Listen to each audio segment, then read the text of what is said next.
Welcome to the afternoon opening session of the Sports Law Conference. As a warm reminder, on-site participants who wish to review all the memorable moments of today's conference may scan the QR code at the foyer or on the back of your badge to browse the instant photo gallery. Next to it is another QR code leading to the digital booklet of the conference. Before we continue, I would like to remind everyone that we are offering simultaneous interpretation services for this event. For those who are joining us via Zoom, please make sure to select your preferred language channel. For our guests here in person, interpretation headsets are also available from our colleagues. Now, let's begin with the afternoon session with the opening remarks by two distinguished guests. First, we are very honored to invite Deputy Director of China Commission of Arbitration for Sports and Arbitrator of Court of Arbitration for Sport, Professor Lu Song, to deliver his speech. Professor Lu, please.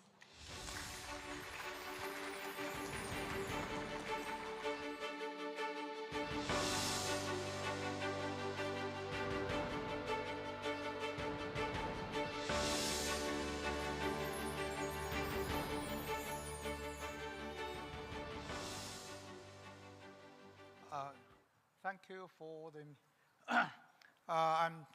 It's a real privilege for me to be invited to this sports law conference.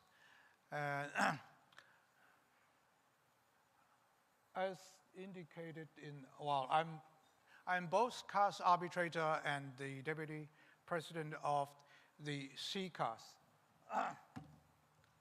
So I think I can contribute to this conference in those two capacities. And now I would like to, because I served as CAS ad hoc division arbitrator for both Tokyo and Paris Olympic Games. So in this session, I will share with you some of the basic of the CAS ad hoc division activity in Paris last summer.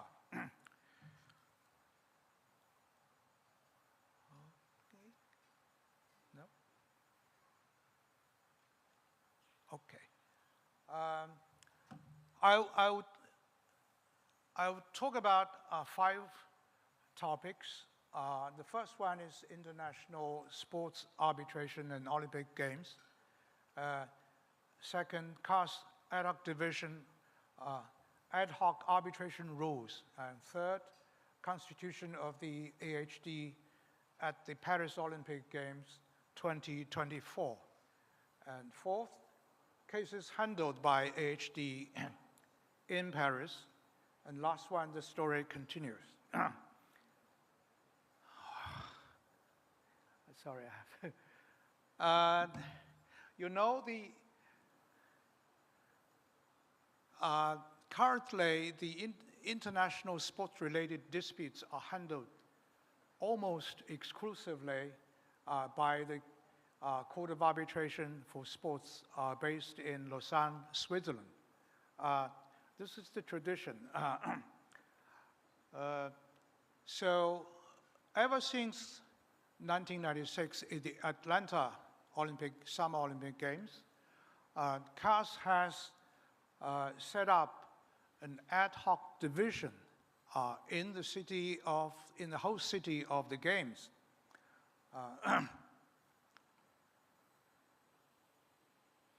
In both the Summer Olympic and Winter Olympics. And since 2016, ICAS is the body who supervises the CAS activity, who is responsible for its code amendments and for its financial, for its funding and other activities. So ICAS has set up since 2016 an anti-doping division as well. So in 2024 in Paris, ICAS has set up both the ad hoc division for ad hoc division and anti-doping division. Ad hoc, the CAS has issued special rules for the Olympic Games. This is called CAS, briefly called the CAS arbitration rules for the Olympic Games. That was adopted in 2003 and amended a few days before the Tokyo Olympic Games. The first thing is that what is the jurisdiction of the CAS ad hoc division? You will read the article, the last article of Olympic Charter, and the last paragraph is the second paragraph, which says all disputes arising on the occasion of or in connection with the Olympic Games shall be submitted exclusively to the Court of Arbitration for Sports in accordance with the Code of Sports-Related Arbitration. You know, arbitration is an agreement-based dispute resolution regime. So you need agreement. So Olympic Charter is one side of the agreement. That is the provision. And on the other side, all the participants, individually and entities, before they participate into the Olympic Games, the athletes and coaches and other individuals who will sign an entry form, which in that form they said they accept the Olympic Charter, they will respect the referees, respect other players, so on and so forth. So both put together would be considered an agreement that confer the jurisdiction to the CAS ad hoc division. So you know.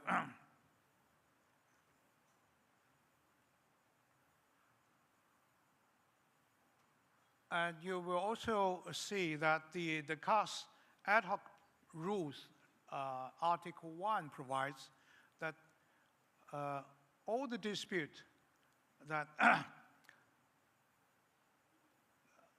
all the disputes that arise during the Olympic Games or during a period of 10 days preceding the opening ceremony of the Games will be subject to the jurisdiction of the CAS ad hoc division. Because a lot of dispute will concern what we call eligibility issues. So the CAS will face a problem of determining whether someone is eligible to participate in the Games. So it should be determined before the Games or before his individual items, individual competition started. So that's the rules provide that dispute which arise, which actually not the dispute, actually the arbitration application, which will be filed within the period starting from 10 days preceding of the opening ceremony, will be accepted, will be handled by the CAS ad hoc division.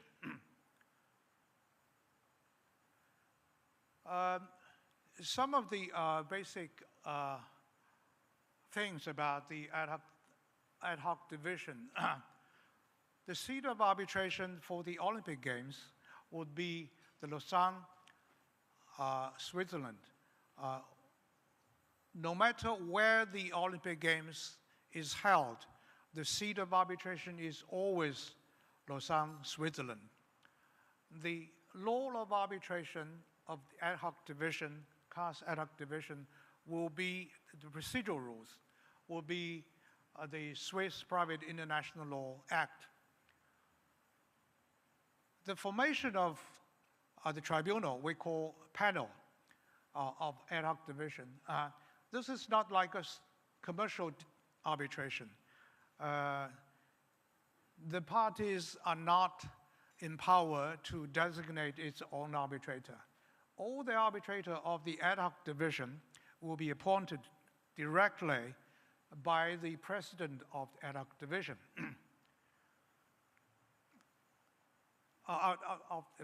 The president of the ad hoc division. The procedural, the basic structure of the procedures are similar to commercial arbitration. We have a written stage, and we also have a hearings, oral stage, but it's very short, obviously, because of the games. The panel will issue our procedural directions. We'll also hold a hearing. The special feature of the hearing most of the hearing will be virtual hearing. Some of them may be mixed, hybrid hearing, with some of the lawyers present in the city of the games, because there are normally voluntary, bona fide lawyers, voluntary lawyers who will assist the players. But so there's sometimes you have players who attend the hearing in person, but in most cases, the hearing will be held remotely. The hearing will consist of the oral arguments, but there's no time for, like commercial arbitration, there's no enough time for counsels to do the cross-examination. In many cases, the tribunal, in order to familiarize themselves with the case, and they will ask most of the questions. Then this is a special feature of the rules. The operative part of the award will be rendered within 24 hours after acceptance of the application. The office of the ad hoc division will start working normally at 9 o'clock in the morning. So, well, we have an expert from here, from CAS. So then, before the 9 o'clock of next morning, the tribunal will issue a decision, because some of the players, some of the athletes, we have to determine whether this particular athlete will be entered into the next round of competition. So many of the hearings will be held in the midnight, connecting different continents, North America, South America, Europe, Asia. So that's the regular situation. But the complete award, the award with reasons, can be issued a few days later. This is the list of all the ad hoc division arbitrators and president, co-president, co-vice presidents. And then ever since the pandemic, the CAS also developed the practice that some of the arbitrators may participate online. Okay, the ad hoc division is assisted by the counsel and secretary of the CAS court office. Mr. Matthew Rip is responsible for the overall functions of. The city of Paris has generously provided some facilities during the Olympic Games. These are some of the pictures. You know, this is a magnificent building of Paris Judiciary. And they offered floor 29 for our work during the Paris Olympic Games. And this is the rooms, and this is the hearing rooms. The ad hoc division has handled 20 arbitration cases. 19 of them in English has been published. You can read them in the CAS website. Many reference relates to the eligibility issues, and there are some other kinds. Not all of the disputes are finally settled during the Olympic Games. I'm truly happy that the gold medalist Vivienne Kong's medal, there's no dispute about it, but there are disputes about other medalists. You see there's number 20, 15, and number 15 and 16.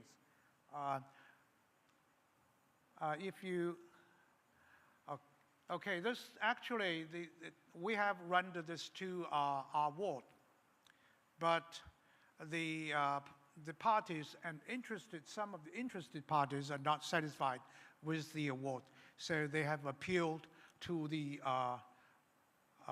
Swiss Federal Tribunal. One of the reasons is that there are new evidence. They have actually asked the panel to reconsider its decision, but the tribunal, after rendering the award, is considered functus official, ex officio. So we're not in a position to reconsider it, but it's up to the Swiss court to make the final decision. We'll wait and see. Thank you very much. Thank you, Professor Lu. Please remain on the stage. We would like to invite Vice President Mr. Armali Nasir to join us on stage to present a souvenir to Professor Lu.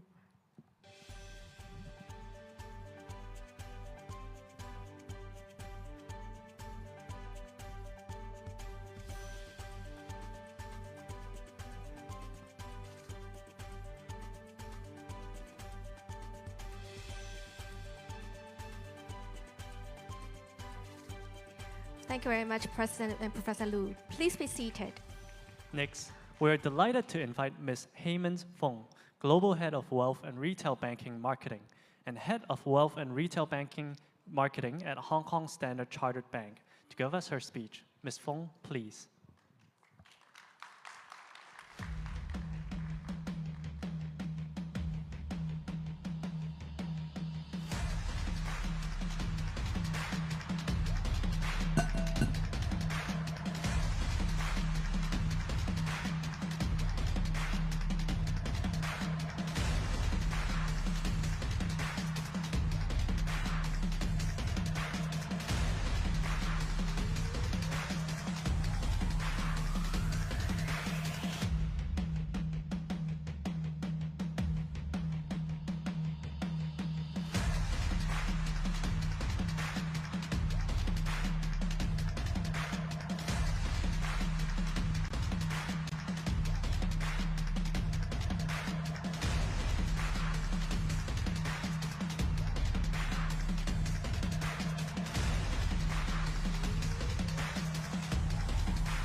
Good afternoon, ladies and gentlemen, distinguished guests. It is my honor to stand before you today to talk about and to share about the Standard Chartered Hong Kong Marathon success stories. This is an extraordinary event that embodies the spirit of sports and community right here in our vibrant city. The meaning of the marathon at the very beginning represents more than just a race. It symbolizes the unwavering spirit of resilience and determination that defines our community. This event, from day one, is meant to make running accessible for everyone, regardless of their fitness level, age, and race. For example, our beloved Mr. Chow Yun-fat, I guess many of you recognize him. He picked up running a few years ago, and this year he finished the half marathon in 2 hours, 22 minutes at the age of 69. And yes, and this is his third marathon. And since then, he has become the highlight of our marathon since 3 years ago. Each year, we witness thousands of individuals, from seasoned athletes to those embarking on their first running journey, coming together with a shared purpose, their personal best. This marathon allows us all to unite in the pursuit of health, camaraderie, and personal achievement. So it is really not just about whether you run first or second. It's really about personal achievement, resilience, and determination. So you saw the video that talked a bit about the history of the marathon. Since its inception in 1997, yes, the Standard Hong Kong Chartered Bank, this marathon has blossomed into one of Asia's largest and most prestigious running events. What started as a modest runner gathering with just over 1,000 participants has blossomed and grown into an international event that attracts runners from around the globe. In 2025, which is this year, just a couple weeks ago, we had roughly 75,000 runners. Among them, 15,000 were international runners coming from over 100 countries and regions. The Standard Chartered Hong Kong Marathon evolved with our Hong Kong. We have taken place into many different places since a long time ago. In 1998, back then, the newly built Hong Kong International Airport at Chek Lap Kok, we had our marathon took place there. And we started on the Chiang Mai Bridge and ended on the airport runway. And if you remember last year, we also had an international race organized at the third runway system in collaboration with the airport authority as well as the Hong Kong China Association of the Athletics affiliates. So it was also one of the key highlights sports events of Hong Kong.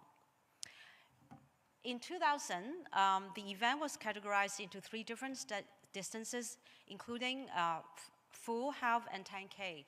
The 10K marathon actually introduced back in 2000. Featured special harborfront start with runners taking their marks in very close to the cultural center in TST. In 2020, actually before 2021, in 2008, the 10K race was held on the Island Eastern Corridor, while the full and half marathon adopted the same route, but with a new extension from Wan Chai to Causeway Bay, and a new finish at Victoria Park. So we have kept Victoria Park as our finishing line since then, but as you know, the full and the half marathon starting point is now moved to TST. So in 2012, the full marathon wheelchair event and 3 km wheelchair event were introduced to further promote the sport to people with different abilities and to foster social harmony. The marathon was suspended in 2020 due to COVID-19, but had returned with the physical races in 2021. 2023 has been quite a special year for us for the Standard Chartered Hong Kong Marathon, because that's the year following the easing of the COVID measures in Hong Kong, with the return of the overseas runners, signifying the opening of the city. It was actually the first international event that year after COVID. And in that year, among the 37,000 registered runners, 34,000 runners showed up at the start, with the overall attendance rate achieving a record high of 94%. It highlights our city's dedication to fitness and health, while establishing Hong Kong as the prominent destination for world-class sporting events. So enough with all this history, I also want to take this opportunity to share the success factors of organizing and running a marathon and a community event in combination with sports.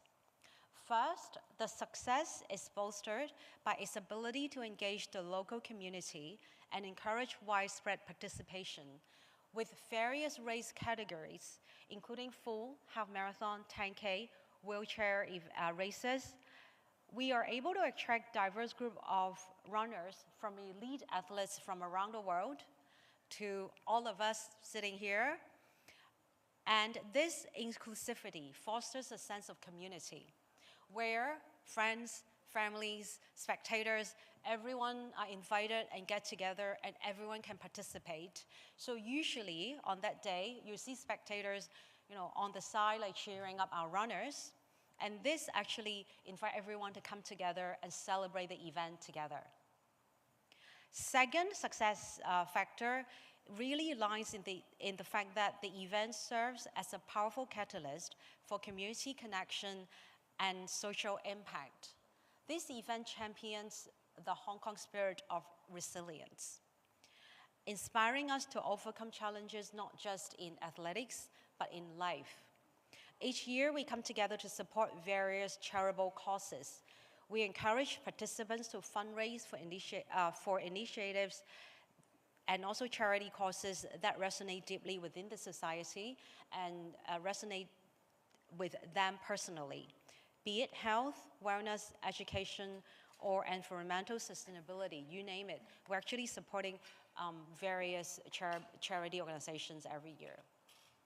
The last success factors, but not the least, is about the meticulous planning and excellent execution, as well as the marketing and the promotion of marathon spirit. From logistical arrangements, such as route planning, crowd control, as well as safety measures, to the seamless experience provided to the participants and the spectators before, during the day, and after. The organization's attention to detail is evident. We also have continuous evaluations and feedback collected from the runners and different organizations, as well as stakeholders, and we improve and reflect on it on a yearly basis. That's why we've been awarded as the golden standard of world-class sports events year after year. And in here, I would want to thank the Hong Kong China Association of the Athletics Affiliates, as well as various government bodies support this event. I am very close to the end of my speech. I would like to say that as Standard Chartered Bank, we're very proud of this event, and we're very proud that this event has become a beacon of hope, strength, and cohesion for our community. I extend my heartfelt gratitude to the organizer, countless volunteers, all the other sponsors, as well as the general public, and I'm sure many of you are runners. We're very happy to have all of you. Your unwavering support and participation are what keep the marathon thriving year after year. I will end my speech with another video, which is a recap of our 2025 marathon. Thank you, and I hope to see all of you next year at the Standard Chartered Hong Kong Marathon 2026 start. Thank you.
Thank you, Ms. Fong. Would you mind coming back to the stage? As we would like to invite President Mr. Roland Chong to join us on the stage to present a souvenir to Ms. Fong.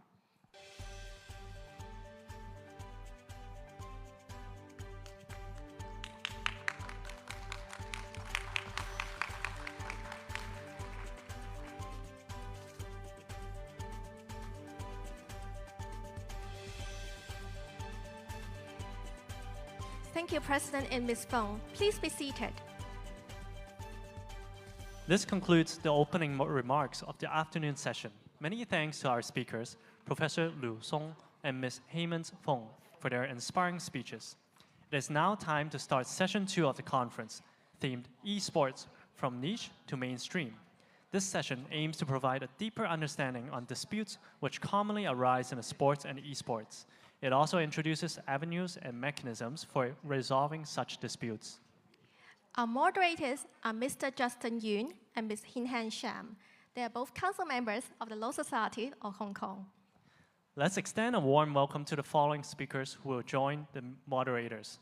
First, Ms. Fanny Fong, Legal Director of NIP Group. Mr. Lloyd Meng, Chief Growth Officer and General Counsel of Talent Esports. Mr. Edric Song, Director of Public Affairs of Tencent Interactive Entertainment, and Mr. Kenneth Wong, Director of Strategic Enterprise and Public Sector of Google Cloud Hong Kong. I'd now like to invite our moderators and speakers to take a lead. The stage is yours. Thank you. Thank you. Good afternoon, ladies and gentlemen, distinguished guests. Welcome to Session 2, Esports from Niche to Mainstreams. It is my pleasure to moderate this session with my fellow council member, Hin Han. Thank you. Hi, In recent years, esports has transitioned from a niche interest to a global phenomenon, capturing the attention of millions and creating new opportunities across various sectors. Yep, that's right, Justin. A lot of people have been asking, what exactly are esports? So I went ahead and checked DeepSeek to see what they said. And here's a quick summary. It said that esports, short for electronic sports, refers to competitive video gaming, where individuals or teams compete against each other, often in organized tournaments or leagues. These competitions often involve popular video games across various genres, such as multiplayer, online battle arenas, first-person shooters, real-time strategy, fighting games, and sports simulations. And they also told me that there are some key features. So DeepSeek says professional players and teams who train rigorously, often with coaches, analysts, support staff, quite similar to traditional sports.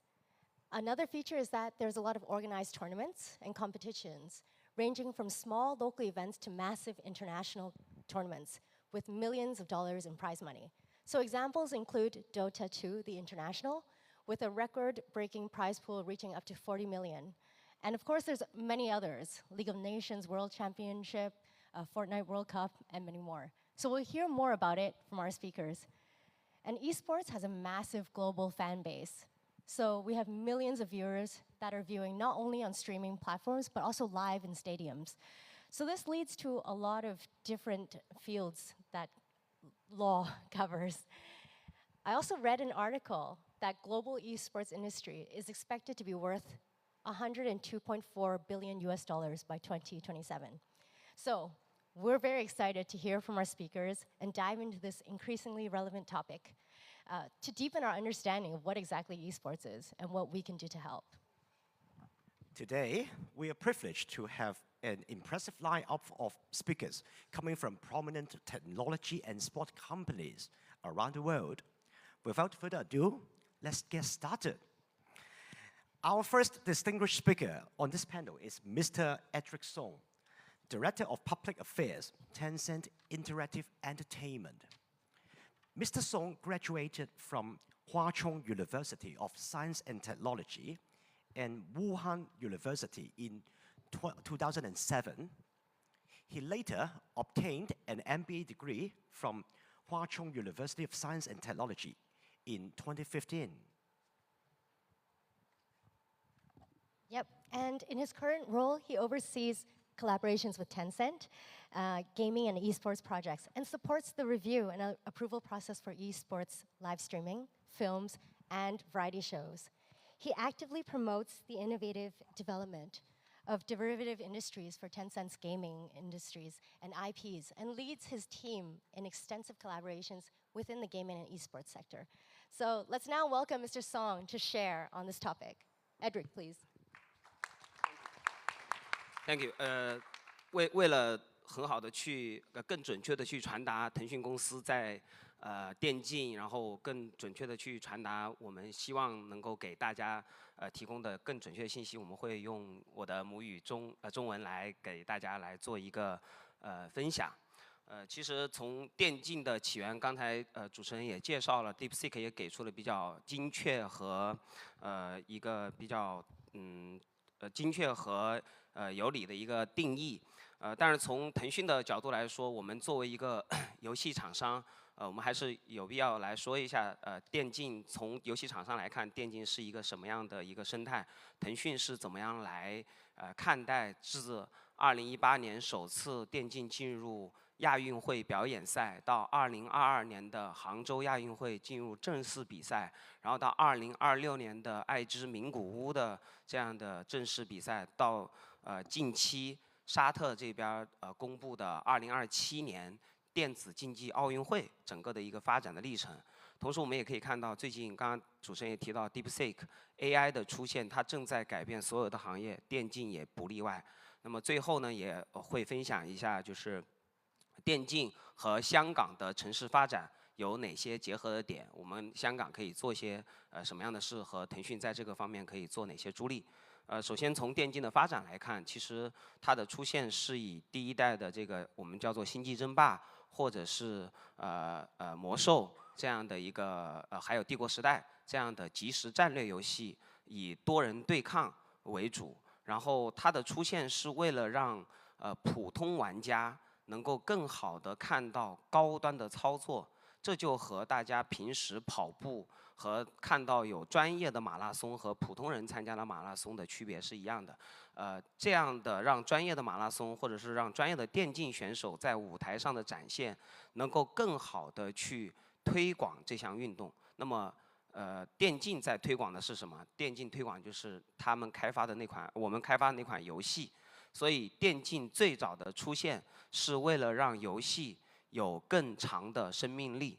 目前来说，video game 的生命力大概是3到5年，但是在电竞的加持下，它的生命周期可以延长到15到20年，甚至是更长的时间。比如说目前存在的电子竞技还更火的，我们叫 CS。这一款游戏可能是上个世纪的电子一个 video game， 但是实际上到了本世纪21世纪了，我们有了 AI 的情况下，我们依然有 CSGO 的玩家，或者是他的电竞的爱好者。也就是说，有很多的玩家他并没有没有玩 CS， 但是他依然会关注 CSGO 的比赛，使得电竞有了成为一项独立产业或者是独立运动的这样的可能性。然后时间进入到了2005年、06年这样的时间，随着我们移动互联网或者是手机游戏的这个普及，让玩游戏这件事情从主机、电脑过渡到了这个手机上之后。游戏的参与者的受众在扩大，因此关注更好操作的这种人群在扩大。在2017年，腾讯抓到了这样的一个机遇，也正式的提出了电竞发展的黄金5年。这个时间是因为第一，2018年的雅加达亚运会。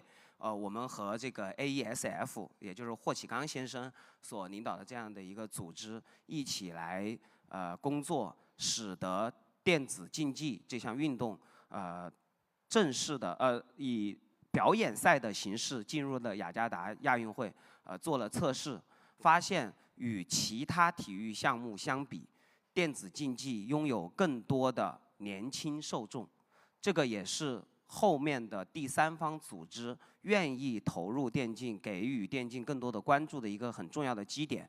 如何与年轻人进行新的品牌对话？铁人三项行吗？可能不是一个很好的选择。长跑行吗？可能也不是一个很好的选择。那么电竞成为了一个品牌所共同的一个追求的目标。然后此时亚奥理事会发现了这样的一个商机，因为在亚运会的这个影响力，它其实也需要自我的一个革新。这个时候，他就接纳了电竞作为亚运会的正式的比赛项目。当然，在这个过程中，我们也密切的和这样的体育组织去沟通，将游戏中的暴力、游戏中的这种 pay to win 的机制，将它抹除掉，然后以体育运动的更快、更高、更强的这样的精神来激励。第二个是为了让电竞有更好的体育化的发展，各个游戏项目组建了自己的商业化联盟，这个也可能是在中国少有的，不以国家来管理的这样的体育项目。就是大家可能都知道，在中国内地我们有这个各个单项的管理委员会，但是在电竞的这样的一个场合，它是一个由商业组织自发形成的联盟，然后以游戏厂商、以电竞的俱乐部，就是参与的俱乐部为主的这样的联盟来自治，使得它在商业上也有了比较大的这种成功。在这两方的这个助力下，使这个电子竞技成功的进入到了亚奥理事会的视野，并且于这个2019年正式宣布电子竞技成为亚运会的这个正式比赛项目。第一次就是在杭州亚运会上，然后在杭州亚运会之后呢，有了一个比较好的一个表现，也看到了在整个的单项的观赛数据中，在整个亚洲它的观赛的一个收视的流量是要高于其他单项，因此也坚定了亚奥理事会将这一项电子竞技运动继续去延长它作为正式比赛的一个时间，也就是在2026年的名古屋亚运会上也会作为正式的比赛项目，在这个国际的体育舞台上呈现。那么到了2023年、2024年这个时候，电子竞技运动也走进了国际奥委会的视野，也就是在24年成立了国际奥委会的电子竞技委员会。这个委员会的成立，标志着国际的正式的体育组织正式的将电子竞技运动作为一个体育单项来看待。然后在今年2024年的这个晚些时候，他们也官宣了第1届的电子竞技奥林匹克运动会，作为一个单项会在沙特来进行一个举办。当然，由于这个电子竞技它的不同，这个也是等会儿会讲到，跟其他体育运动的不同，所以它的举办时间本来原定于是在2025年，现在推迟到了2027年。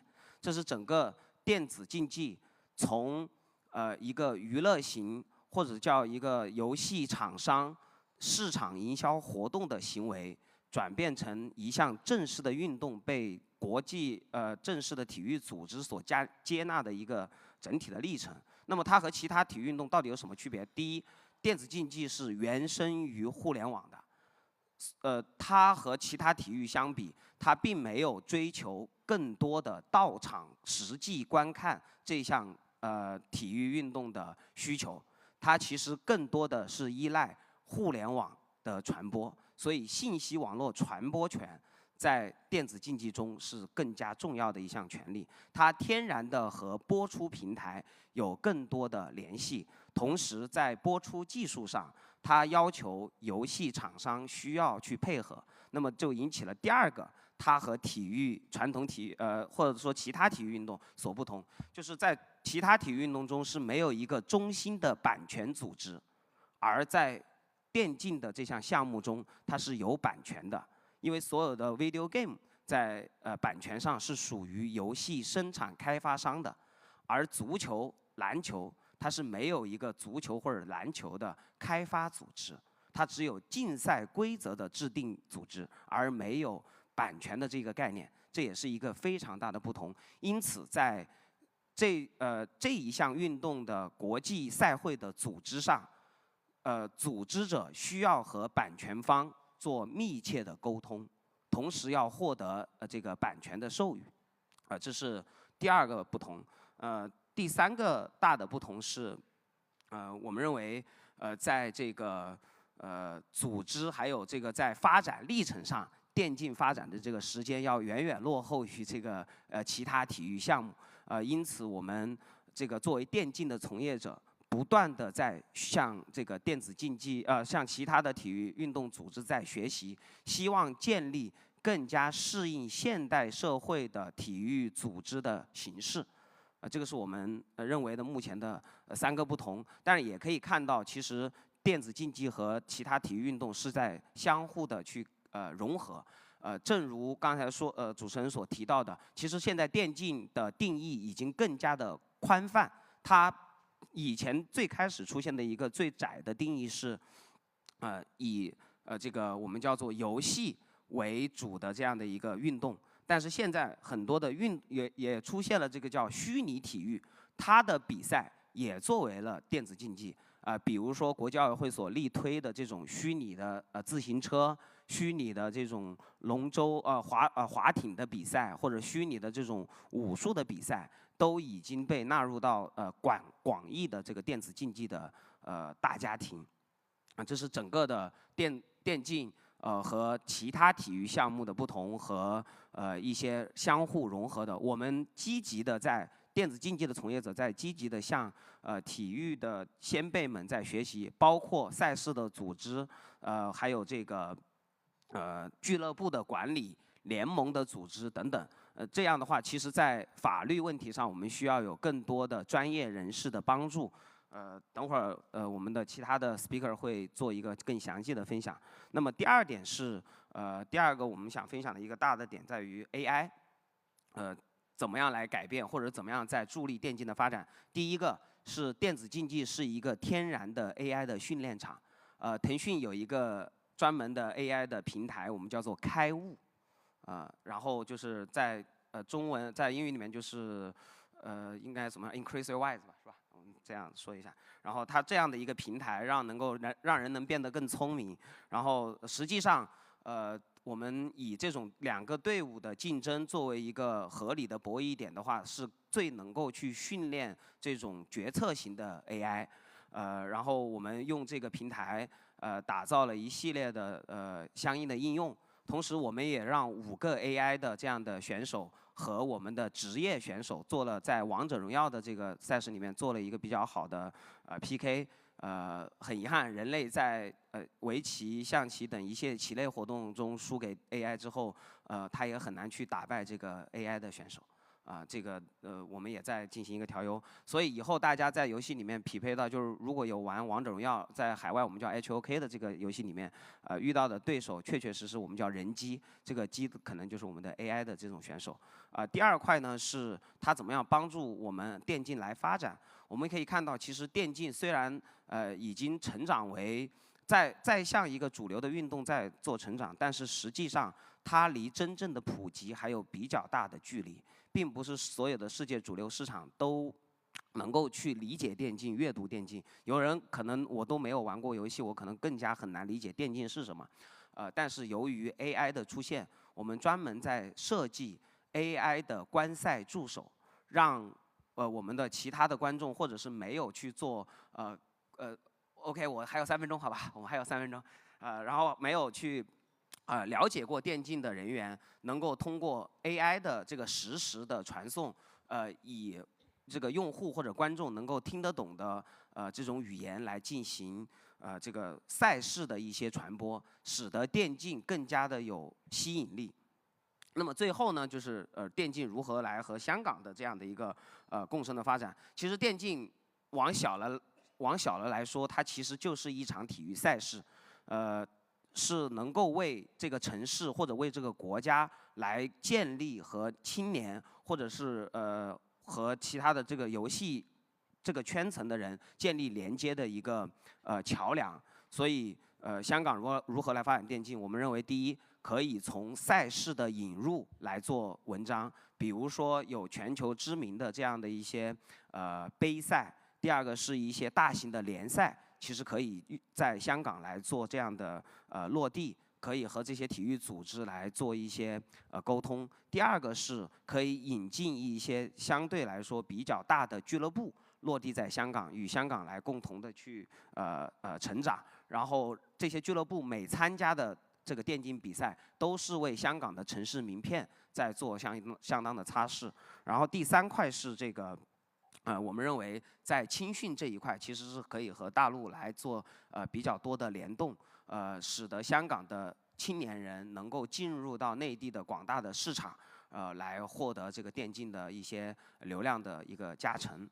这个是我们对香港来发展电竞的一些粗浅的建议。OK， 对，给我的时间是这么多。Thank you. Thank you. Thank you, Edric.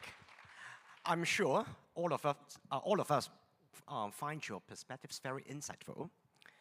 Okay, next, it is our honor to have Mr. Kenneth Wong, Director of Strategic Enterprise and Public Sector, Google Cloud Hong Kong.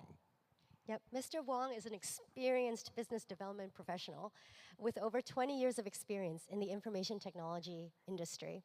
His current work focuses on driving the adoption and revenue growth of Google Cloud services and exploring new opportunities in the field of artificial intelligence. Mr. Wong, please. Thank you. For the first time I got this invitation and the topic is talking about eSport, I was shocked because I'm no expert on eSport. But when I really hear about the expert from Tencent, Audric, talking about AI and crossover eSport, then I think I'm actually should be the right candidate in this sharing. So my main focus should be on how AI actually can impact eSport industry. I'm sure that for the past 1-2 years, AI has been impacting all industry, including legal industry. I'm sure you guys have heard about ChatGPT, heard about DeepSeek recently, and I'm not sure you guys know about Google Gemini. So for the AI, how to actually impact eSport, there's a couple of areas that we can see, and we have been working with the industries and the key players. The first one is how AI can actually help on the personalized gaming experience. You can think about like when the publisher actually developed the game. In the past, they have hard-coded or programmed all the scenarios before they can publish the game. With AI, they can base on your skills, you can base on the persona to actually dynamic generate the gaming content for the mobile game, for the TV games, and for the esports game. So I think that will be a revolutionary for the next 5-10 years about the gaming industry. And secondly, I'm sure you guys may be a big fan of football, soccer, basketball. A lot of major league like NBA, they have been leveraging the data analytics to level up the game, not just from the player perspective, but also from the league perspective, to make the league more popular or more exciting.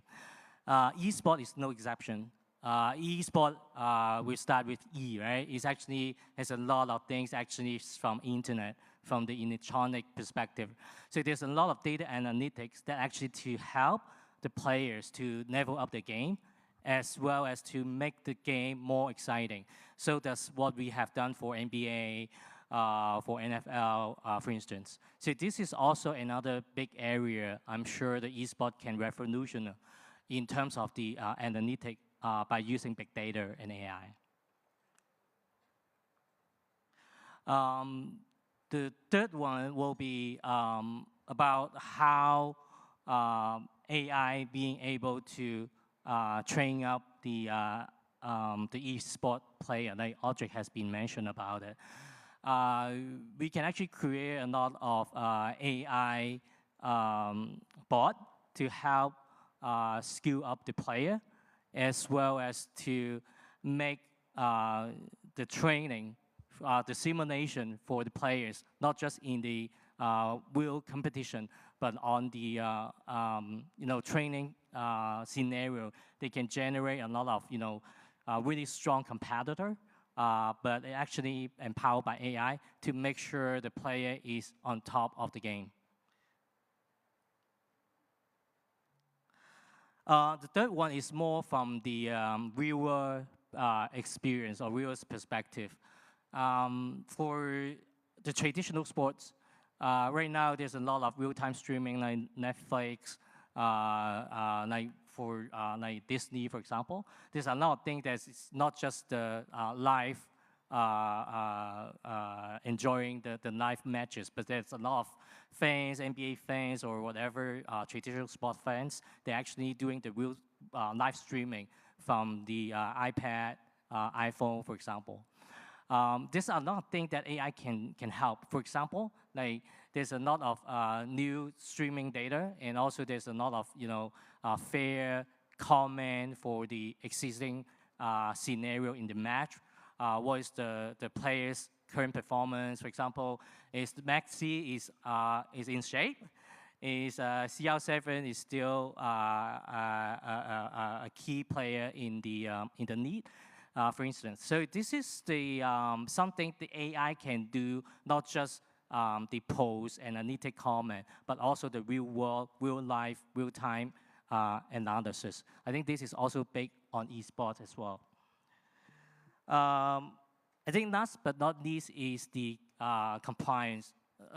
All of you guys are lawyers, and you guys do a lot of due diligence, compliance things, right? So sport is no exception, right? So for example, like there's a lot of like soccer matches or basketball matches. There's some hints. Maybe there's someone actually is being bribed or whatsoever. Esport can also use AI to ensure the fair game, fair play, right? So we can actually do the live recording by using AI, and then based on the criteria and the assessment and the judges by like lawyers, for example, and some experienced esport coaches or player, they can, based on the information fed by AI with the experience, with your knowledges, to have a high judgment whether this is a fair play. And that is especially important for Asian Games or upcoming Olympic Games, right? So yeah, I have talked a lot, so let me pause and see if anyone actually have any questions.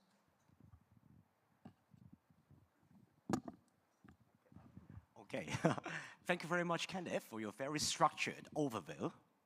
Yep, okay. So we do have a Q&A session at the very end. If you have questions, feel free to ask them or raise them at the end. Without further ado, let's go to our next speaker, Ms. Fanny Fang. She's the legal director of NIP Group, the first Chinese esports company to list on a US stock exchange. Ms. Fang graduated from Renmin University of China and the London School of Economics and Political Science. She holds a Master's of Law degree and has served as the head of legal department for several publicly listed companies, having accumulated extensive experience in business compliance, commercial litigation, and listing compliance. Fanny also possesses exceptional capabilities in establishing compliance frameworks that meet the governance standards of publicly listed companies. Let us welcome Fanny. Thank you. Hello, everyone. I'm Fanny. I'm from an IP group, and it's truly an honor to be here today and to share my perspective about eSport. Can I have the visual aid? Yeah.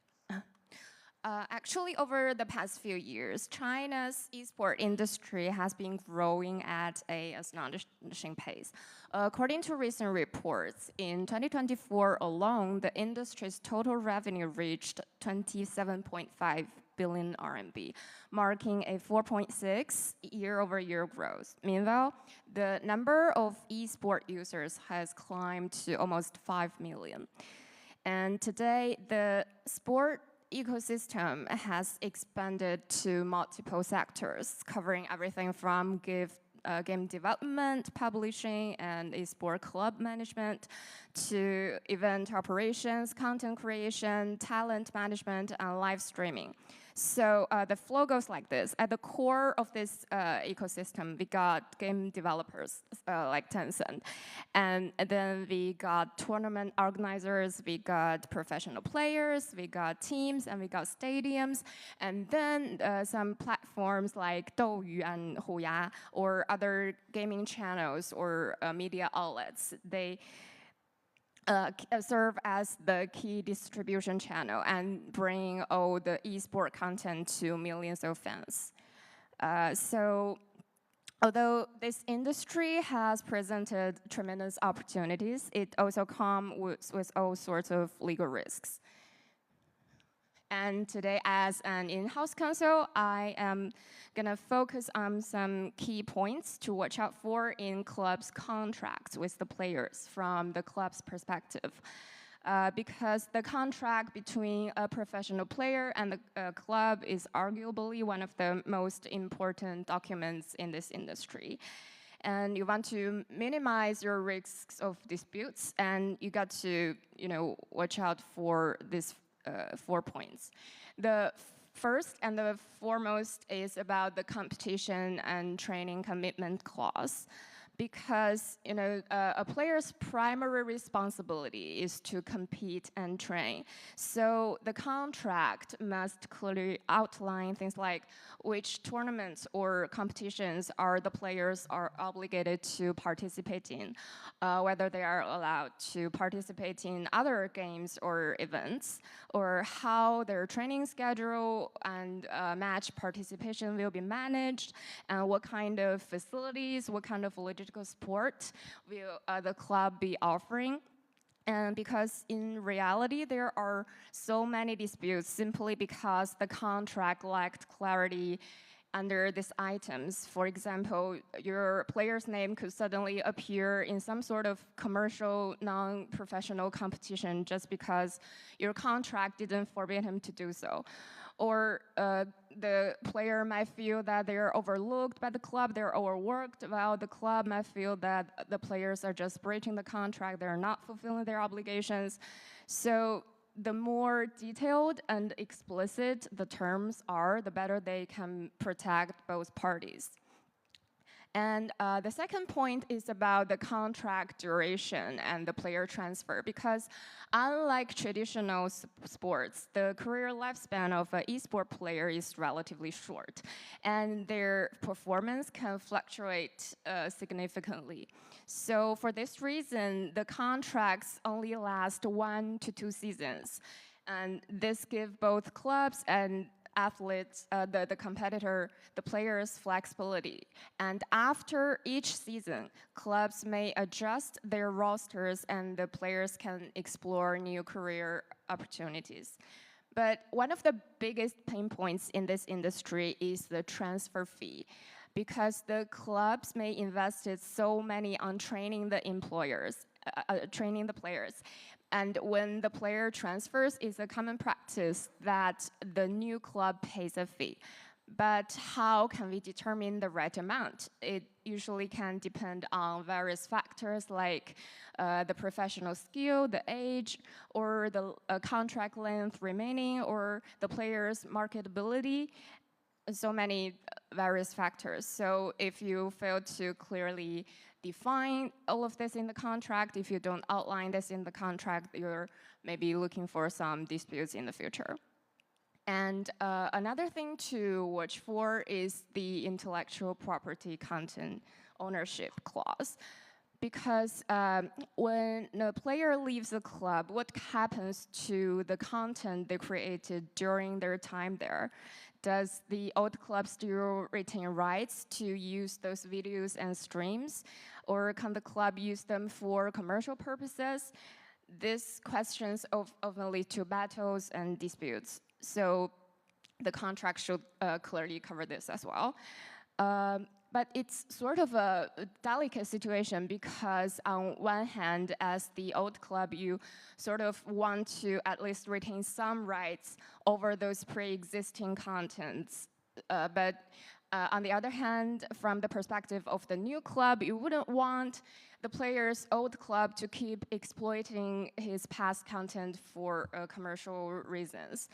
So under that circumstances, we can use contracts to strike a little balance. We can stipulate that you can use maybe the championship, the victory video clips, which is kind of very important to the club's legacy.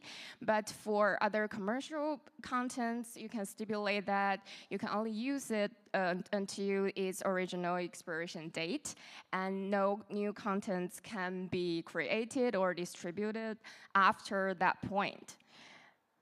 So, finally, about the behavioral clauses, the code of conduct, the reputation management. Probably a very sensitive but very crucial clause in the player's contract, because the esport players, they are not just competitors, they are public figures, they have fans. And so their actions and their posts, their comments, both online and offline, they can have very severe legal consequences. If there's any embarrassing behavior or inappropriate social media posts, you can cause the club to, get penalties or lose the sponsors and even banned from the competition. So, in reality, there have been multiple cases where the players were suspended, fined, or even banned due to misconduct. That's why the club's contract must clearly define the code of conduct clause. You can outline the requirements for the players to uphold a positive image, and you can reserve your rights for financial damages if any misconduct happens. Because esport isn't just about competition, it's sometimes about responsibility. The players can represent their teams or their league or their sponsors, or sometimes even bigger. For example, they can represent a country or region. So it's very important that you have a strong legal framework to protect all the stakeholders. In general, esport is one of the fastest growing industries in the world, and while it brings exciting opportunities, it also comes with complex legal challenges. So we must think ahead and to ensure that legal agreements are structured to support a sustainable growth. Thank you. Thank you, Ms. Fang. Thank you for sharing the insights and on commercial and conduct considerations. Thank you. The next distinguished speaker on this panel is Mr. Lloyd Min, Chief Growth Officer and General Counsel of Talent Esports. Talent Esports was founded in 2016 as an esport distribution company. Today, Talent Esports operates in multiple areas, including esports team management, game marketing, merchandising, and esports events. Talent's most recent team, PSG Talent, partnered with a French esports company and has won the League of Nations Pacific Championship twice, including the 2021 League of Legends Pacific Championship. Please join me in welcoming Lloyd to share his insights on the war stories. Thank you. Up to you, Lloyd. Thank you very much. Yeah, so I'm the last speaker, so I'm tasked with sharing some war stories on esports. But I guess a bit of a brief introduction. I think we actually won the PCS 8 times in League of Legends, so we're doing well in that regard. I think we're very happy with our performance. So I'm very proud to be here today. You know, I work at Talon. We have 13 competitive esports teams across 7 countries in the Asia-Pacific region, all headquartered out of Hong Kong. All of our management and sort of strategy is sort of run out of Hong Kong, and so very proud to be here, very proud to be based out of Hong Kong and representing Hong Kong and everything that we do across the region and internationally. I would say, I think, you know, esports is interesting. I've heard a lot of things today from the other distinguished speakers that I think, you know, really resonate. I think just in terms of, you know, contractual requirements with players and sort of the challenges that we deal with. And certainly, you know, I do have some stories where I think that kind of stuff is very, very important. But I will say, one thing about esports that is always important to contextualize is something that Edric mentioned, which is, you know, in traditional sports, you don't really have anyone that owns the sport. You know, you don't have someone that owns basketball. You don't have someone that owns soccer. You have a publisher in esports that owns the game that's being played, and so fundamentally the landscape is very, very different. You know, the relationship with the publishers matters very much. The rules and regulations and compliance with the rules and regulations that are set by the publishers is something that's incredibly important as well. So being a part of esports leagues and playing these games, you kind of really need to be very locked in on, you know, all the things that are happening in the space with the publishers and sort of making sure that you're complying with all of those rules and regulations. So it's very different. Just to get an idea on scale as well, because whenever I speak at something like this or speak with someone who's outside of the space, it's always interesting because I think unless you see it, it's very difficult to conceptualize, you know, how big esports can be. Recently, the League of Legends World Championship was held in the O2 Arena in London, and I believe they sold out over 50,000 seats. They had Linkin Park basically make a custom song for the game, and the viewership was completely off the charts, I think beating out most traditional sports in that one event alone. And so really the scale of esports is something that, you know, keeps on growing and keeps on expanding, and it's really difficult to conceptualize until you really see it. So I would welcome everyone to sort of, you know, go on YouTube and even look up the League of Legends World Championship sort of opening ceremony just to get a sense of the scale, because it really is quite spectacular. And, you know, as mentioned earlier, I think people liking to go to these events and sort of going in person. I myself, before I worked in esports, traveled to, you know, different countries to attend events, and it's always something that, you know, is really quite exceptional. You know, it's a place to see the players playing live, the atmosphere of the arena, and you know, sort of buying merchandise and supporting the teams you like is something that I think a lot of people from our generation are actually very interested in doing. So I won't sort of waste any more time. I guess we'll get right into it, but I'm happy to share some more stories on just things we've seen. You know, I think being an international esports organization, managing players in many different countries and contractual obligations that are sort of cross-border in nature, you kind of run into a lot of interesting things. I think one thing that happened sort of right as I was joining the company about 1.5 years ago was that we had a dispute ongoing with a player of ours that was signed in Taiwan. As Fanny mentioned, you know, player contracts are always something that you need to be very careful about, because if a player starts to perform poorly or starts to act in a way that's sort of unbecoming of the organization or of the standards of the game, you kind of have to make a decision on, do we keep this player, do we penalize them, you know, how do we sort of proceed with this? In our case, we had a player in Taiwan who actually did all of those things. He sort of wasn't performing very well. He started to behave quite poorly on social media, and so we made the decision to cut the player from our roster. All of our player contracts are independent contractor agreements by nature, simply because a lot of times we're signing them cross-border, and in a lot of cases, you know, they're not really employees of the company. You know, they are contractors in the sense that they're performing services, and so they're not given typical employee rights. However, this player, upon being cut from the roster, decided to argue in the Taiwanese courts that he was in fact an employee of our company. He also made the same claim against other esports teams that he worked with in the past. And so this was an interesting point of law, because for us, you know, it's not something that's been answered really in the context of esports, although it's something that has been discussed sort of in the context of sports. And thankfully for us, you know, the sort of court sided with us very quickly on this and summarily threw out the case and basically said, well, you know, it doesn't make any sense. In sports, all the players are independent contractors. In esports, it should absolutely be the same. In fact, due to the international nature of esports, a lot of times we do sign players that come from abroad. We do sign players that sort of, you know, will fly to a different country that we operate in to sort of play in local leagues. And so this is something that's actually very important as a point of law, and something that, you know, we're happy the sort of court sided with us on. In that case, actually, as well, the player sort of went on social media and said a lot of things that were very untrue and sort of not so good. about our organization, about other organizations, and sort of really, I think, was just looking for a way to justify, I guess, why he was removed from a roster. Unfortunately, this is something that exists quite a lot in sports and esports as well, where, as a face-saving measure, when people feel like they got cut from a roster due to poor performance, they want to do everything in their power to sort of, I guess, justify why they were terminated or provide reasons for it. This is understandable, of course, but, again, it's something that needs to be, I guess, considered at the contractual level as well. So with all of our agreements, we do have non-disparagement clauses where we say, even if you leave the sort of company, if you leave the team, we ask that you don't sort of go on social media and say things that aren't true or say things that are sort of deleterious to the brand. And in this case, we actually did come to a settlement with the player and sort of said, hey, maybe it's not so good for you to be posting about these things. We won't counterclaim. We won't sort of, give you any more trouble, but let's just find a sort of reasonable and amicable resolution to this.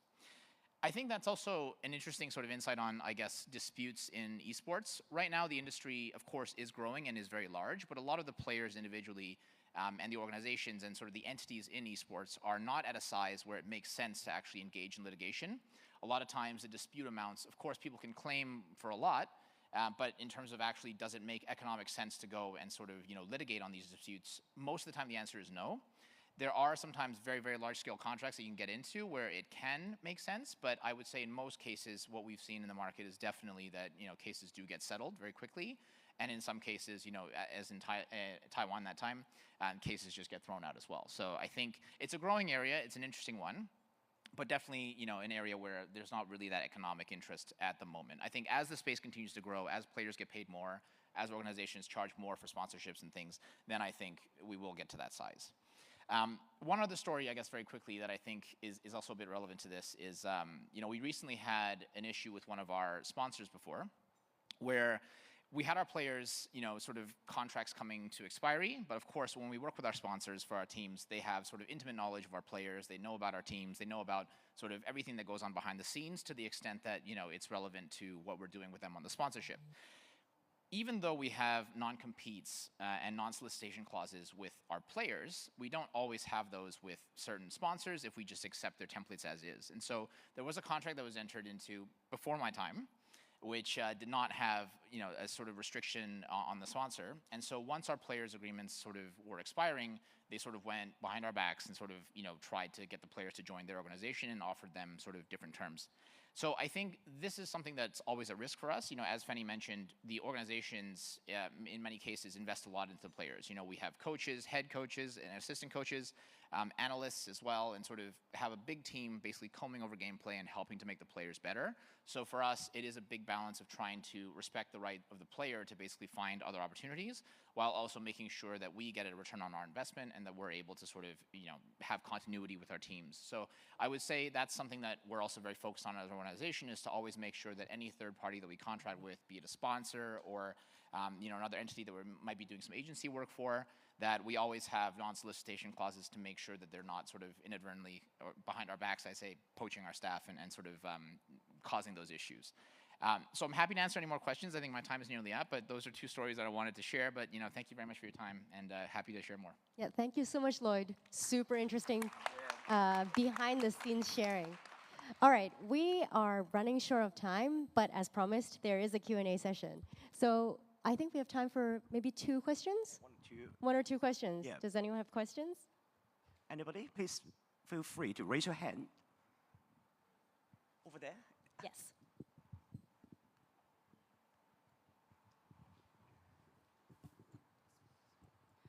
Chen-Pei, I have a question. I want to know what will you do in the future and what is your next goal? Thank you. The last for Lloyd. Oh, for us, yeah. Yeah, thank you. Thank you for the question. I would say right now, it's a great question actually, because esports is an interesting industry where there's only so many tier 1 titles that you can compete in. And so in that regard, there is a soft cap, I would say, in terms of the growth of the business in esports, right? You can only really have so many teams in top tier esports.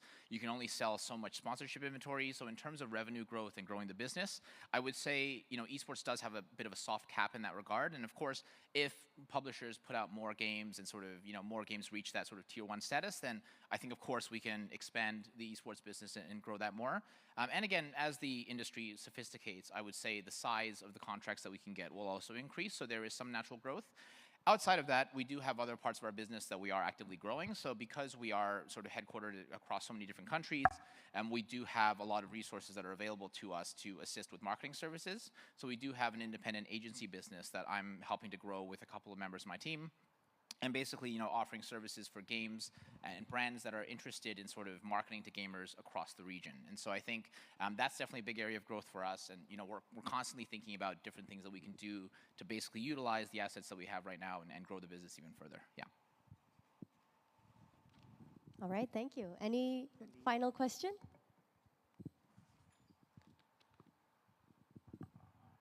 Nope.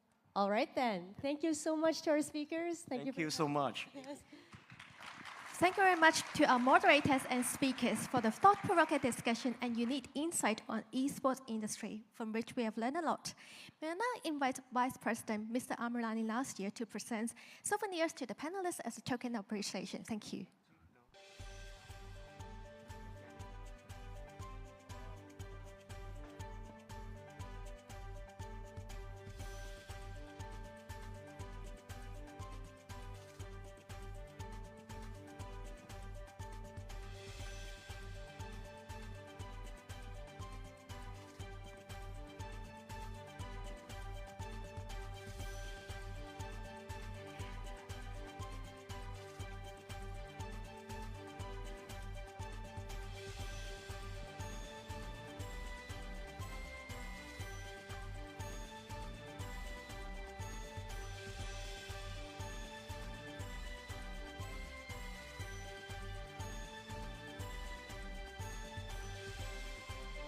Thank you, everyone. Session 2 has now come to an end. Before starting Session 3 of the conference, our refreshments are ready at the foyer now. Please feel free to go to the foyer area to grab some snacks and drinks. We will now begin Session 3, Sports Dispute. Who is right, who is wrong, or does it matter? This session aims to provide an overview on the disputes which commonly arise in the sports and esports industries. It will also introduce various avenues and mechanisms for resolving such disputes through a fireside chat format. Without further ado, let's jump right in. We're honored to have arbitrator of the Court of Arbitration for Sport and arbitrator for the China Commission of Arbitration for Sport, Mr. Ronald Sum, JP, as our moderator for this session. Mr. Sum is a council member of the Law Society of Hong Kong. Please also join me in welcoming the speakers for this session. They are Mr. Nick Chan, BBS, MHJP, Director of AALCO, Hong Kong Regional Arbitration Center. Dr. Bjorn Hazard, Counsel to the Court of Arbitration for Sport. Professor Lu Song, Deputy Director of China Commission of Arbitration for Sport and Arbitrator of Court of Arbitration for Sport.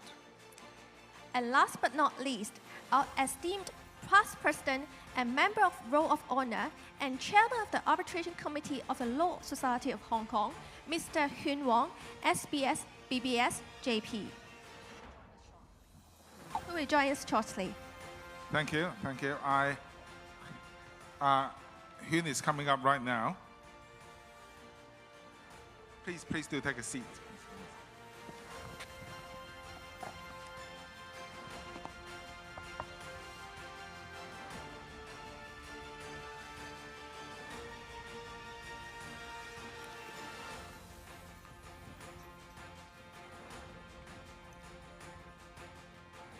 Thank you very much. And I will hand over to our moderator and speakers. Thank you. Thank you very much. Sports disputes, who is right, who is wrong, or does it really matter? Okay, this is the title to this panel. Without further ado, okay, let me introduce the speakers first. If you don't know, the first speaker, which I'm going to introduce, is Mr. Hyun Wong. We call him Hyun Go. Okay, then you will be penalized, and you have to pay double the entry fees here. Okay, Mr. Hyun Wong is not only the past president of the Law Society of Hong Kong, and he's the past president of the Inter-Pacific Bar Associations. Hong Kong Institute of Arbitrators as well. He is currently the chairman of the Arbitration Committee of the Law Society, the honorary chairman of the Hong Kong International Arbitration Center, executive chairman of South China International Arbitration Center, Hong Kong. Okay.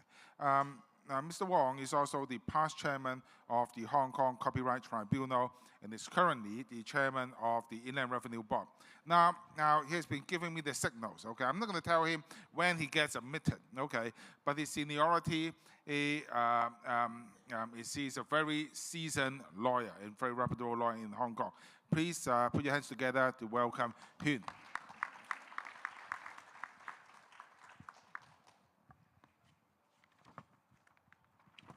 Now I'm going to introduce the next speaker. Our guest is Professor Lu Song. You have heard him in the keynote speech during lunch. So I'm just going to briefly gloss through Professor Lu's CV, so to speak. You have heard him in the keynote speech earlier.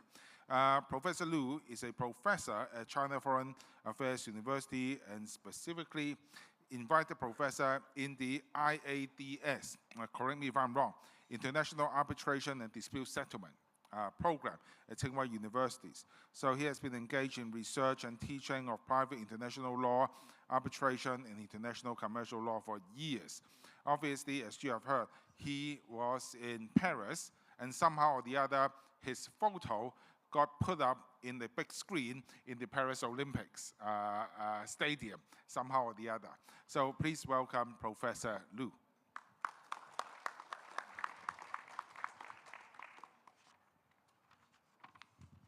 Now I'm missing Beyond's CV. Now, Beyond, it's he is actually from CAS as well. Okay, he is a professor. Correct me if I'm wrong. From the University of Zurich, Switzerland, and visiting professor at Tashkent State Universities of Law, Uzbekistan. Okay, finally I got my mouth full.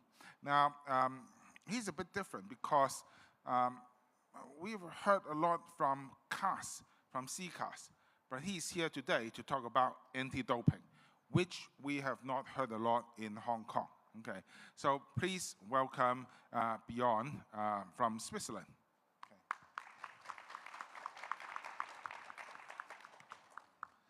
Last but not least, Mr. Nick Chen, our Hong Kong, and other of our Hong Kong very own. Okay. Lawyer, lawmaker, sports enthusiast, computer science background. As you can see, leads the operation of ALCO, Asian Africa Legal Consultative Organizations, an organization with 49 countries as member states. ALCO recently organized the Hong Kong's sports mediation training program for mediators. Okay. He also has many services in Hong Kong. So too many to state here. Now, but he is the lead author of IEL Sports Law, the Hong Kong monograph, and to be published by Cluas Law International very shortly. Okay. So put your hands together for Nick. Thank you.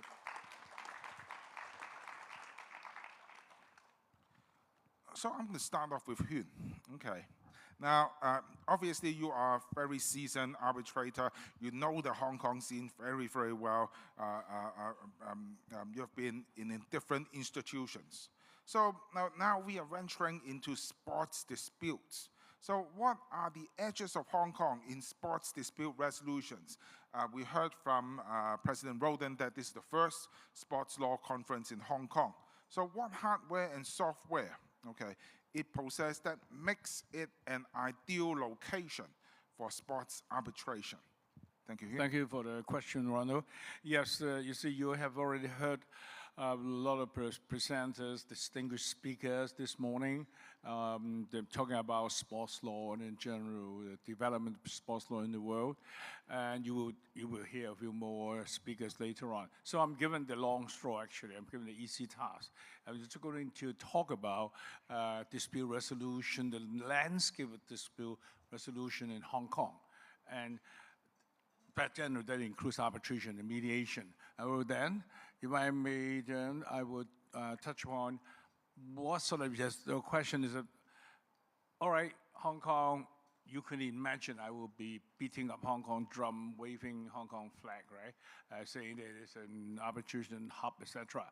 But the next one, of course, we say that what makes you think that Hong Kong can also be an ideal venue for sports-related dispute resolution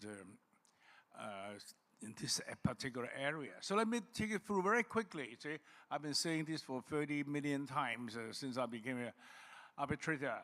Hong Kong has a long history of arbitration, right? As you know that since the dawn of time, when Hong Kong first became a British colony, it first had arbitration before it had a judiciary system. Because at that time, no English judge would dare come to Hong Kong, right? When they heard of where the hell you just played, they never heard of it before. Wow, it has plague actually at the time.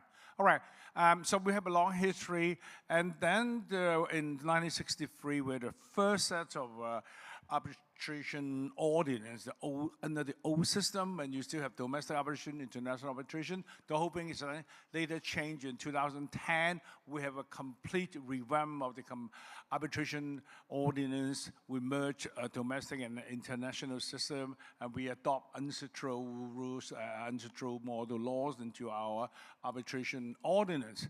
And then another aspect that's very important is that Hong Kong has always been pro-arbitration. Our judiciary, our courts, very arbitration-friendly. So it's when we were still under the old system, and they say we have domestic arbitration and international arbitration, in those days you could actually appeal to court. When you lose an arbitration, right, then the losing party can go to court and say that it was only on one ground. The arbitrator made a mistake on the point of law. But being a good lawyer, any mistake you can create and you can always argue there's a point of law. But in short, a lot of lawyers try to take the case back to court. And I remember at that time, some of the judges were, well, I keep pushing you away, asking you not to come back at the border. I said, why the hell all of you want to have a second bite of the cherry and you have to keep coming back? So they said, look, if the party choose to go to arbitration, that must be fine, unless you have really, really special circumstances, extraneous grounds, otherwise they will not entertain. So that's always been a tradition. All right, when it comes to the other hardware, it's in 1983, we actually set up the first Hong Kong HKIAC, International Mediation Center. It was in Albert North Road in an old magistracy court, actually. And then at that time, the Secretary General put him in a lovely office. It used to be a prison, actually. We did not want to tell him that there's actually a dungeon where you are sitting. But anyway, that is how we started. Then time goes on, and we then moved to Exchange Square. We have a long history of, we have lovely facilities in HKIAC. But then, since then, we have so many other arbitration institutes setting up in Hong Kong. Just to name a few, let me mention ALCO, of course. You know, my little brother, Nick Chan there, I promised him that I will sell ALCO to save him some embarrassment, because I can sing your swan song. ALCO is very successful worldwide arbitration establishment, and the Hong Kong setup is fully backed by Hong Kong government. And they have in recent years, they've done a lot in the sports law related work. For example, it was only a few months ago, you started the first ever sports mediation training program with a second to none. And then they have they tap into all the right connection with the Hong Kong Olympic Commission, etc. But I also have to mention other institutes, just like eBrand, right? My other good friend, Thomas, so I don't know whether he's here. You here? No. Anyway, Thomas, eBrand 2 days ago, right? 2 days ago, they just organized a very good, big, successful arbitration seminar, right? I think it's called Technology and Fast. And faster, yeah, it's like that. And then I have to talk about SCIA, which I am now currently the executive chairman. They have set up an office in Hong Kong, but then mainland, SCIA have done quite a lot of sports-related arbitration cases. In fact, some involve Hong Kong. There's a Hong Kong-born footballer who play in the football team in Shenzhen, and then they have some argy-bargy over, basically over payment, right? At one time, the club tried to argue that, excuse me, this is not arbitration. This is an employee matter. You should go to labor, tribunal. But then eventually we accept that it was subject to the arbitration clause, and then we did an arbitration. And there are some disputes. And in e-sport, you just talked about e-sport just now, right? E-sport, there's a lot of argument normally between the players and the team, and it's always over revenue sharing issue, right? Money is, of course, very important. And there again, you have ICC in Hong Kong, and you have SHIAD in Hong Kong, Shanghai International Arbitration Center. I'm getting a bit nervous. I may miss out some names. Anyway, I hope they will not mind if I forget the names. That is already enough to tell you that we have a lot of hardware, right? Software. See, we have so many lawyers in Hong Kong, solicitor, barrister. A lot of them specialize in arbitration. Now, if you look at HKIAC, they have a panel of arbitrators. I think over 1,000 names of arbitrators, of which 99 of them on the panel arbitrator declare that they have expertise in sports. So we are not short of people who are experienced in handling sports law. So this is the software, right? And so a hardware, software, and more importantly, of course, we have a judiciary with fully independent, and it is world-renowned. And I can save the time for other people, and you can ask me later on, right? Yes, I think you have actually answered IPPCM's question without naming in Singapore, so to speak. Okay, as our competitor. Right. You have actually answered his questions. Okay, our edge over Singapore. Right. Okay, Nick is the next person I'm going to ask. When I asked him this question, well, what do you want to ask you? And then he replied, who's right, who is wrong? Or does it matter? And then I told him, well, this is the panel's discussion. And he said, this is the question I want you want to shed some light on. So who is right, who is wrong? Does it really matter? Does it really matter? I guess depends on who's asking, more like who's answering the question. I think people in this room, apart from being professionals, you are also sports enthusiasts. So I would imagine, like me, you have had a number of sleepless nights enjoying the Paris Olympics. So let's take us back a few months. At the Paris Olympics, you might have watched the floor exercise finals. A gymnast from Romania have gotten a gold medal. But then USA appealed, and initially USA won the appeal, but ultimately it was decided that Romania should be given back the gold medal, the bronze medal. But by then, the bronze medal is already with the US team. Okay? So what's right, what's wrong, does it matter? It matters a lot. At the end of the day, the final ruling was based on the rules as it stands. You must complain if you want to lodge one within 60 seconds of the decision. So the complaint was 4 seconds out of time. 4 seconds out of time. And as a matter of, as a procedural hurdle, that ultimately meant that Romania should win, but the gold medal physically is still with the US team, not returned. So who's right, who's wrong, does it matter? And if we go further back in the Athens Olympics, there was a 4x100 relay. The American team, ladies team, won. It seems fair and square, won, no complaints. By 2010, one of the key athlete, Crystal Cox. You might recall 2010, not sure what got to her, but she came out to admit she was taking certain substance for 3 years leading up to the Olympics. So 2010, 6 years after the fact, decision was made to strip her of her medal. Now, but then the other team still, didn't get made up in place of the U.S. team. Is that fair? Sorry to barge in, Nick. May I? Of course. Very quickly.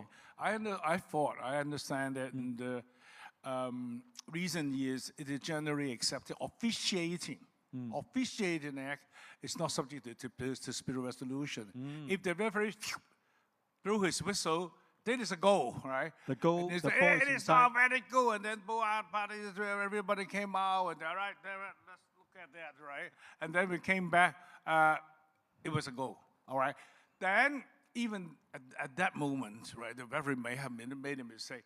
Afterwards, they really go back and try to look at this thing. This stadium, I'm not talking about 1 millimeter, right? We're talking about 1 pixel or 2 pixels, you're talking about, right? Right. So 2 pixels, but once the whistles blow, the general accepted idea is I think we should not take this matter back to get the dispute resolution. Just accept it. Accept that this is it. This is part of the game, human judgment. Sometimes a little flaw in human judgment is almost part of the game, almost. Sorry, bad luck, in 1962, did England really get the goal in the goal behind the goal post or just on the goal post line, and West Germany lost all this sort of thing. Hand of God, another time. Yeah, or hand of God, things like that. Right? I don't know whether it's true. Actually, Bjorn is the expert in this. What, you think he used his hand? No, I'm kidding. I can definitely say that the Wembley goal was not in. But if I may, it is. So different sports have different rules, and is that fair on its own? So in 2004, that one medalist, was stripped of the medal, and at that time, if you relay 4 by 100, if at least 2 persons breached the rules, the whole team would be stripped of the medal. But in 2004, there was only 1 person. Yet in 2020, the rules sort of caught up because people sort of reflected on, was that fair for the other team to not get the medal they deserve? Because 1 person in the other team cheated. And in 2020, same thing happened. 1 person cheated, but then the entire team has been disqualified. So the rules have changed for the same sports. So I guess what's fair, what's not, it really sometimes, in Chinese we talk about 法理情, right? Rule of law, maybe, rule of the heart or a recent judgment. So what is right, what's wrong? But you still need a finality. I see a lot of familiar faces here from cricket, from golf, from different squash and so on. So in football, for example, that CM, immediate past president, CM Chen, he's very involved in the Football Association with me. And there, we actually, even though the whistle's been blown, even though the light is off the match, and we have to deal with a lot of urgent cases. In short, what I'm saying is justice delayed is justice denied. And for sports, timing is particularly important because this weekend, you got 2 yellow cards and you can't play again next week. Someone have to decide whether you could play again, whether it was fair. You can appeal off the court in that sense. So a lot of lawyers in this room are helping as volunteers or in paid capacity. So how can we make it more efficient? I can share with you, I'm the honorary legal advisor of the SFNOC, Sports Federation Olympics Committee of Hong Kong, China. So there, we deal with a lot of different things. If you live here, friends, or if from afar, you've heard of the Messi saga, right? Were you a victim? Did you get a refund? Do you need an appeal? Was there mediation? Yes, there's a lot of things that happen behind the scene. We want to make it work. But what's right, what's wrong? You look at those cases, and you see there's an urgent need to do more, and the time is now. And if I may, we have different sports that have these issues. We had cases. We have around 80 so-called national sports associations. Of course, Hong Kong's not a country, NSAs. But as NSAs, some have the sort of a discipline committee and appeal committee being the same people as a council member. So one particular case, whether it's right or wrong, could start first. You have to go to that association and say, I want to appeal this, and then the discipline committee, right, Ronald? Appeals committee, maybe do that board or council, and if that's not enough, concurrently, in parallel, someone will come to us at the SFNOC and say, this is going on. The association isn't doing it right. And then they go to the sports commissioner. They might go to judicial review. That just drags it on. And we have issues like selection of representatives for Hong Kong or for the team, for international, local competition. So time is of the essence. Yes, time is of the essence. One second. So Nick, I just want to answer. Cut me off. Time is of the essence. So I got the trophy already. I got a check as well, but I haven't used a check. Check is a dummy check anyway, right? You will take your time to. So after the event, you think we still have to go through that system. Then it's turned out that, I'm sorry, Hindi did not win. So I returned your check, it's okay. But I returned the trophy. You already carved my name on it, now you're going to scrap it. And it's kind of difficult, that's all. But natural justice, or what do we want, right? Rules are rules or natural justice? Okay. Thank you. Okay, Nick, one-liner. Okay. So you have been there with Valco. I see that you actually brought your rules here. So what was the current landscape, very quickly, of sports dispute resolution in Hong Kong, and particularly in the future? Thank you, Ronald. Plenty of opportunities. We're talking about millions, tens of millions, hundreds of millions in the market size for the world for sports industry. So where do we take it next to the next level, right? So we need people in this room would love to work with all of you to grow the sports industry. And what we've done recently is we've helped, see, statistics-wise, people may say, you added the numbers, Hong Kong, we probably have about 300 sports dispute resolvers. And then, but we have recently trained close to 100. And those are quite unique in the sense that class, we have athletes, sports personality. We've just invited Vivian to join our next course, by the way, Vivian Kong. And so we have people who are really, whole career into sports, but they told us, we want to explore a second career in sports mediation, in sports arbitration. And you might say, well, is the Hong Kong market that big for sports? The market size is huge for the world. So Hong Kong, as Huynh Guo said, is a regional hub. I think you still wave the flag anyway. And so we can do this, and we work with our friends from around the world who are sitting here or joining us live online. And we would you can get accredited, get a few more letters behind your name, but don't waste your business card with the environmentally friendly. Wait for the next batch, then you add your ELCO Sports Med logo accreditation. Thank you. Thank you, Nick. One word. Patrick Lau from Baptist U is here. They're starting a sports law program coming September. Wave your hand. Yeah. Hey, Patrick. So good to see you at the Baptist University. And did you know the Baptist U Council Chairman is a lawyer, solicitor? So anyway, back to you. Don't want to steal your time. So it is not sports disputes. It is an opportunity for an athlete to have a second career. That, and also sports tech, and also all the things that come with it, like ticketing, gaming, apart from e-gaming that Hin mentioned just now, but plenty more. Thank you, Nick. French round of applause for Nick. Okay, I am going to Professor Lu. Now, Hong Kong does not have a Hong Kong CAS. We have heard of CCAS. Okay. Now, obviously, CCAS meaning China Commission of Arbitration for Sport. So can you tell us something about the newly established arbitration institution in China? What is the jurisdiction of CCAS? Is it a wide jurisdiction, or is it a very narrow jurisdiction? Can you share with the audience on this? Thank you, Ronald. I'm happy to have this opportunity, to talk about the CCAS. Previously, I talked about CAS. Actually, this session, the topic of this session is does it matter? Wrong or right, does it matter?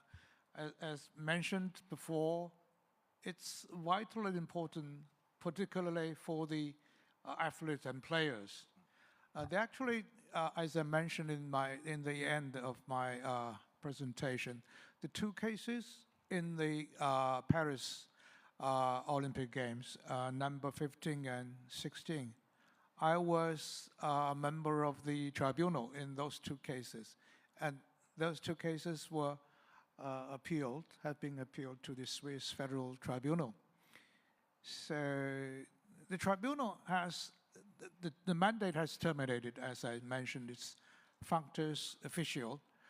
But one of the reasons there is a new evidence, whether the tribunal can reopen the procedure, or the tribunal will be dismissed and a new group of arbitrators, a new tribunal will be formed. We don't know.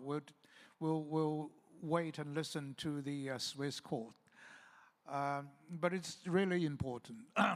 Turning back to, switch back to the CCAS situation. The situation before the amendment of the Chinese sports law in 2022 was that there are three ways that sports-related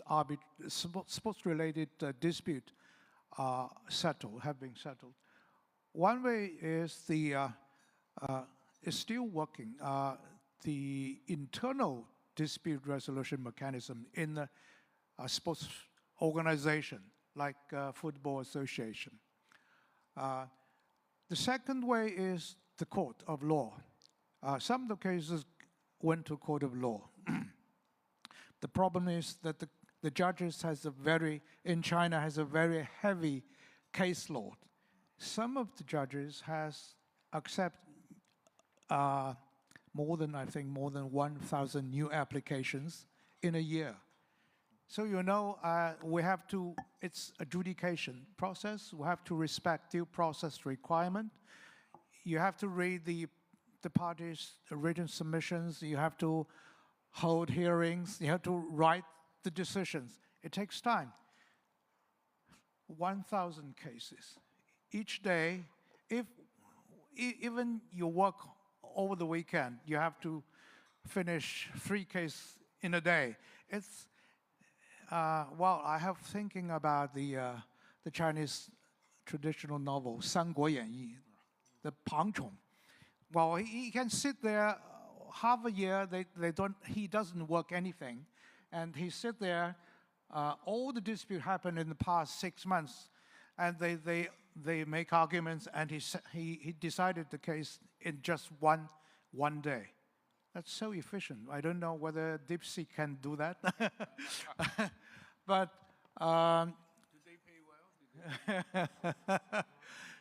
Actually, the sports arbitration is much, much less expensive than commercial arbitration. So you don't have to think about make a fortune if you act as an arbitrator.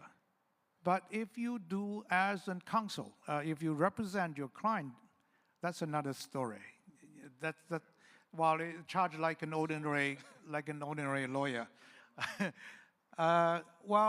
So the third way is, I think the third way is people call labor arbitration or employment arbitration. So some of the disputes concerning the work contract, athlete with their clubs can go to that labor arbitration. So in 2024, the Chinese sports law has been amended. And then, pursuant to that law, the CCAS, the China Commission of Arbitration for Sports, has been established in February 2023.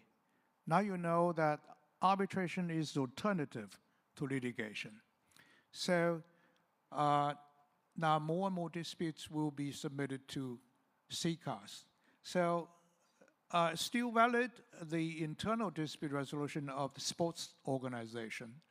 And still some of the cases will go to labor arbitration. But now CCAS becomes a major way for sports related. And over the past nearly 2 years, we have accepted more than, I think, yesterday afternoon we have talked about this. Professor Qiao has talked. More than 100 new applications have issued scores of arbitral awards. And since the establishment, they have also established a secretariat. We have also made a list of arbitrators, a roster of arbitrators of more than 100 arbitrators, and we have issued arbitration rules. So the basic things are present. So now we can handle all the disputes. But it's still 2 years young. It's still a baby institution. So we are developing. We hope to develop over the years to establish a body of jurisprudence like CAS and to provide better service to the sports community and to promote the efficiency of dispute resolution. Thank you, Professor Liu. You actually said that CCAS is in a baby stage. Hong Kong, I would say that is in an embryonic stage, okay, because we are talking about starting it. So in these past 2 years, what's experience you can share with us in these 2 years from 0 to 2 years of CAS, so that we can learn from that experience? Are there any difficulties you have faced or whatever? You mean learn from CAS or? No, from CCAS. From CCAS? Yeah. It's 2 years already. So yeah. Are there any difficulties you faced? Difficulties is that, well, it's a newly established institution. There are a lot of difficulties. Financially, I think at the end, before the end of last year, arbitration in CCAS is free. We don't have a structure to collect any arbitration fees. Some of you may have heard that the State Sports Administration has announced the establishment of a China Sports Arbitration Center. Yeah. That center actually nowadays provide the function of secretariat. So previously, it's just on a temporary basis. So all the arbitration applications are handled free of charge. Not for the lawyer. Lawyer, you have to pay. But this is, secondly, the purely legal professionals have maybe less sufficient understanding of the sports. On the other side, some of the arbitrators are sports or athlete background, so they don't know, they don't have enough knowledge of such as due process, natural justice. So they handle cases not like purely legal practitioners. So we need to train them to have training programs and let them exchange and discuss the issues involved. So if you have a purely sports background arbitrator, it may be difficult for them to write a good award. You know, it's like, so those are the difficulties we face, among others. Free of charge. These 3 words are the nightmares of lawyers, let's put it that way. Okay, let's go to something maybe less disturbing than the free of charge issues here. Let me ask beyond, welcome to Hong Kong. Let's start with that. As I mentioned earlier, we actually hear not a lot about anti-doping issues. We know the cases, okay. I don't think we have an anti-doping session in Hong Kong before, okay. So we would like to know what are the challenges in doping proceedings in Lucerne, in Switzerland? Yeah. Yes, first of all, I would like to thank you and the Law Society for this kind invitation to be here in Hong Kong today. I had some lovely days already, and it's an honor and a privilege to know so much or to learn so much about the legal landscape in Hong Kong, so thank you very much. Yes, when looking at doping before the CAS, we are dealing with around 200 to 300 cases per year. To me, doping cases are always very interesting because you understand that there are rules and regulations in place to which athletes have to comply, but then you also understand the human side of those rules and regulations and of an athlete's life. So you know how stringent those regulations can be and how difficult life as an athlete can be. On the other hand, of course, we've heard what Vivian was telling us this morning. We, as a CAS, need to ensure fairness, equality, level playing field in sports competitions, and so forth. So that's what we are dealing with at the CAS when looking at anti-doping disputes. And when discussing doping at the CAS, you need to know that there are two legal frameworks in place that we need to look at. First of all, we have the CAS Code of Sports-Related Arbitration, which is apparently also available in Chinese if you want to have a look at it. So these are our procedural rules, and we have some difficulties for the parties arising out of those rules because you need to know how to file an appeal with or how to file a claim with the Court of Arbitration for Sport. For example, email is not enough, so you need to confirm your statement of appeal or your claim either by courier or by the so-called CAS e-filing system. And if you do not do this within time, then your appeal is already over. So that's something important that you need to remember. Then, of course, there are deadlines that you need to remember, and the deadlines are also provided in the World Anti-Doping Code of the World Anti-Doping Agency.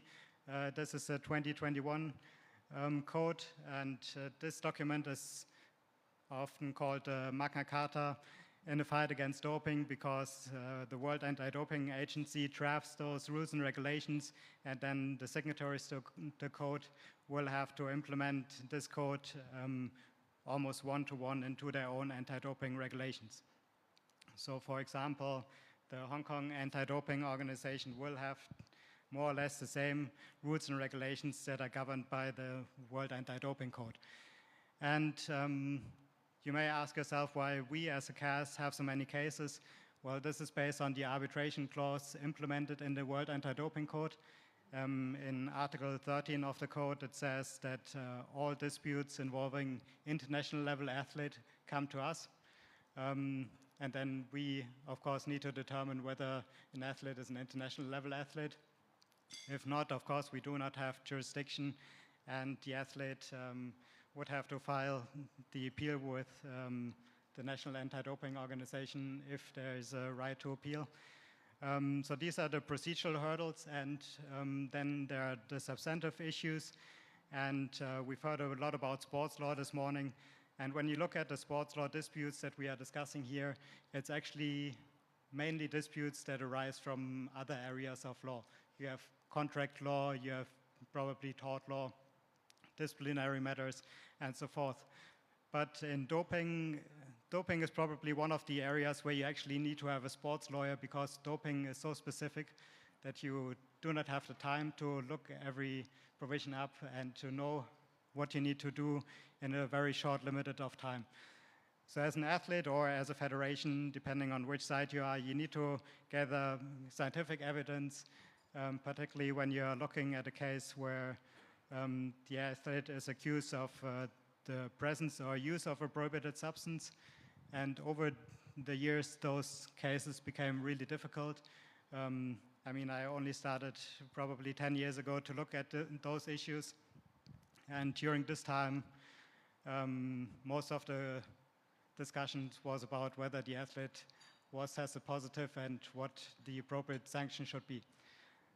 these are still discussions today, but you need to know that the athlete may also be sanctioned if he or she is evading testing, if there's tampering involved, or if other anti-doping rules are violated.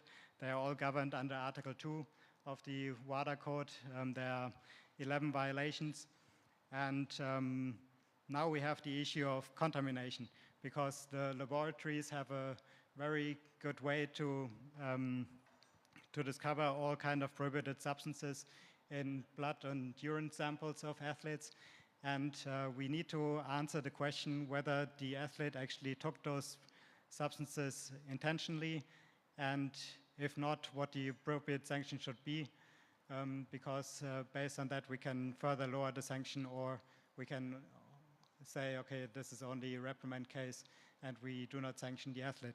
So in those cases we really need to consider scientific evidence. We need to look at the concentration of the samples, or the concentration of the prohibited substances detected in the samples. And yeah, these are all new challenges that we need to be aware of when dealing with doping matters. I'm a tennis player myself. I played when I was 3 or 4 years old. And now I'm playing because of health reasons. Okay, I heard that Sinner, okay, the world number one, I think is the world number one player, has been sanctioned for 3 months because his coach happens to have touched some sort of medicine, okay, which was passed on to Sinner. So I believe that he actually went to CAS, and I think they agreed that a 3-month sanction. Am I correct? Yeah. I only heard that from the news. Yes, I can only say what I read in the news. So Sinner, WADA appealed the case to the Court of Arbitration for Sport, and the hearing was scheduled for April, but in the meantime the parties have settled outside the CAS procedure. There's an option under Article 10.8.2 where you can enter into a case resolution agreement, and that's what the parties did, and they agreed on 3 months. Okay. So I have a quick, so sorry. Please do, please do. I'm sorry, I have an urge to ask this follow-up question. Yes, I also read in the newspaper, right? You don't have to. The newspaper said that it was actually not that simple, and it should be sanctioned for 1 year, and then you only send for 3 months, and it is 3 months. Actually, Sinner would have time, would just be okay to come out of the suspension and play in the Paris Open, right? And then, now the other side, you have Djokovic. Djokovic said that this is absolutely ludicrous, totally unacceptable. This is the result of a so-called mediation between the CAS and Sinner, and that is the system now. We have no faith in it. What's your comment? I repeat, that is what I read in the newspaper. Yes. Do you need a local lawyer? We have plenty here. Yes, so yes, I mean, that's what the parties decided to do based on the regulations. So it was quite clear that there was no intention. I think no one basically said that Sinner was. I think my question will be more specific. You see, Djokovic's rather disparaging remark, right, seems to put people who have put a lot of doubt in the process of mediation. Because this is supposed to be a mediation result, right? That for whatever the original sanction reduced to 3 months. So they said, this mediation is only another way of you scratch my back, I scratch your back just because you ran number one in the world. That's why you got this get off lightly, but it is unfair to other players. Would have this sort of, It's a settlement between the player, Jannik Sinner, and WADA. It's a settlement for 3 months. According to the code. So the CAS was not involved in all of this. The CAS has not had an opportunity to hear the case. Yes, but yes, I don't know what went into the negotiations or the settlement. Yeah, the attack is on mediation. That's the problem. Yeah. But never mind. Just wonder whether you have any views on that. Sorry, moderator. No problem. You're actually making my life very easy, as a matter of fact. But if I add one more thing, So, yes, please do.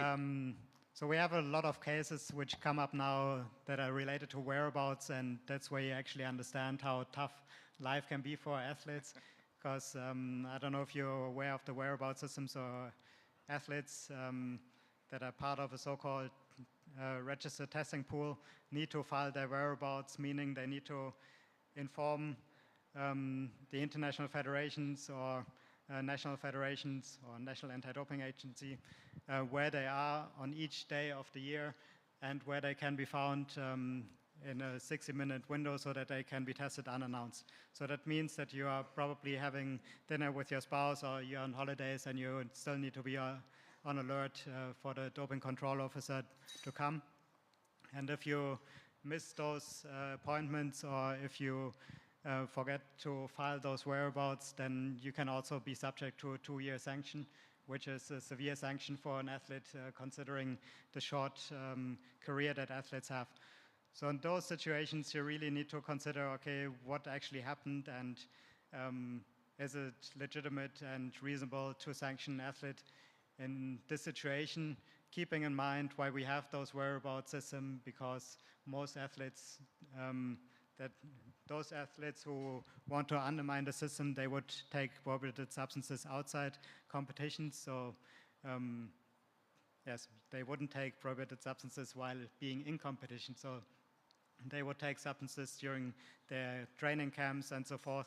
And therefore, unannounced testing is very important. And we then need to make the balance, okay, what is more important, the right to privacy of an athlete or the fight against doping in sport? And the European Court of Human Rights actually decided in a case involving French athletes that in this situation, the interest of the doping community, the sporting community actually prevails, and that the right to privacy of the athlete is less important in this situation.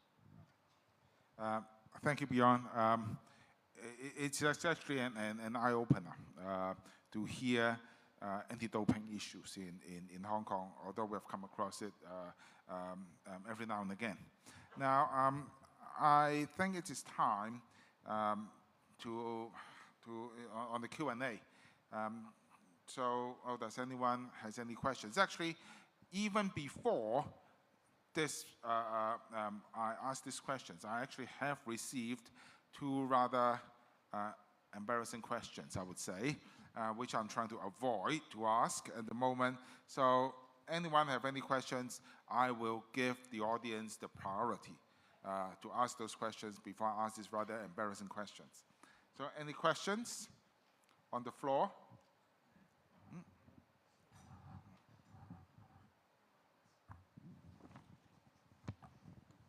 Good afternoon, everybody. My name is Angel, and I'm so honored to meet you at the conference. And my question is, what is the most important role, do you think, in the sports? Thank you.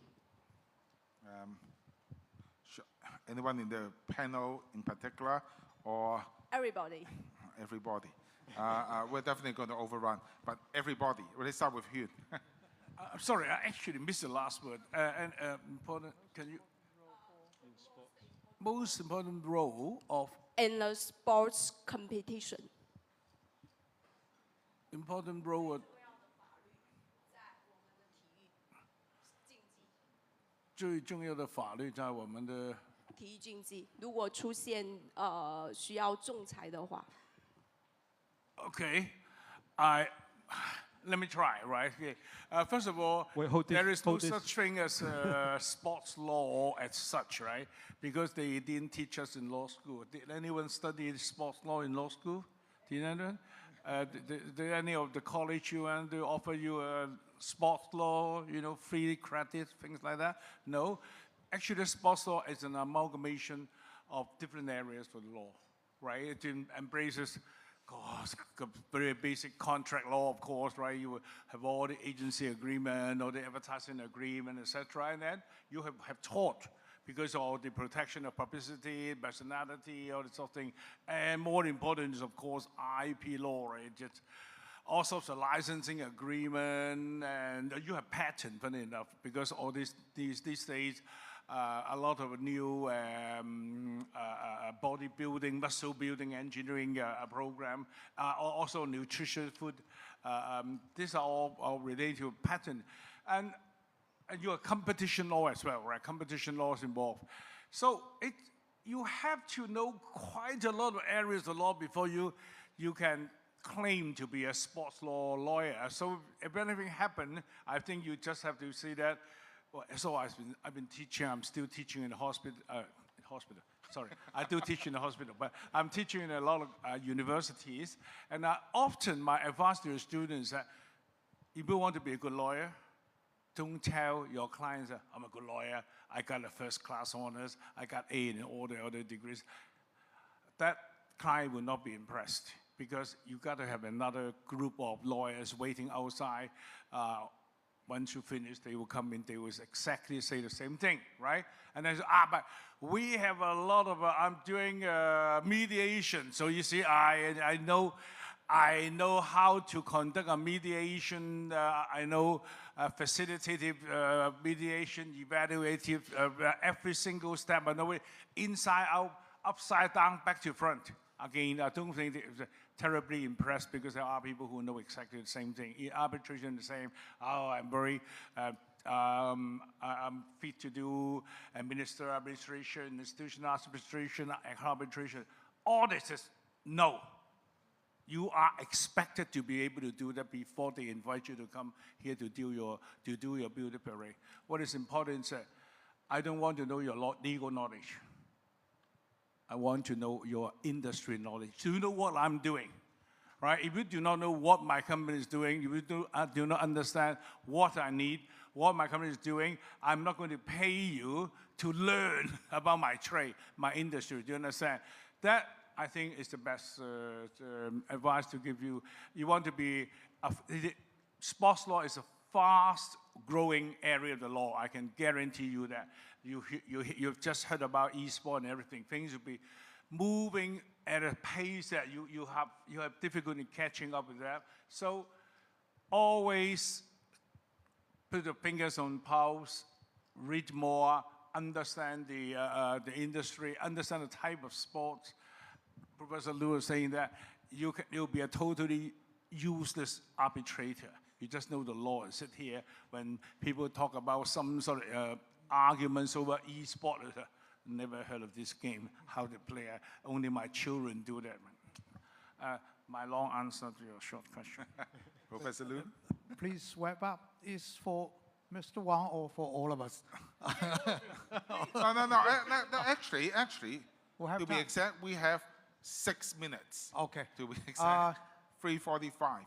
Generally speaking, the dispute, sports-related dispute, can be classified into two categories. One category is with the disciplinary sanction character, and the rest will be the other way. The other category probably concerned with a monetary element in it.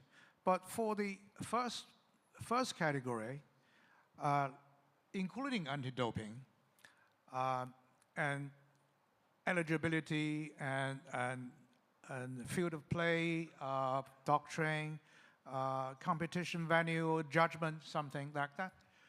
That types of dispute is particular to sports.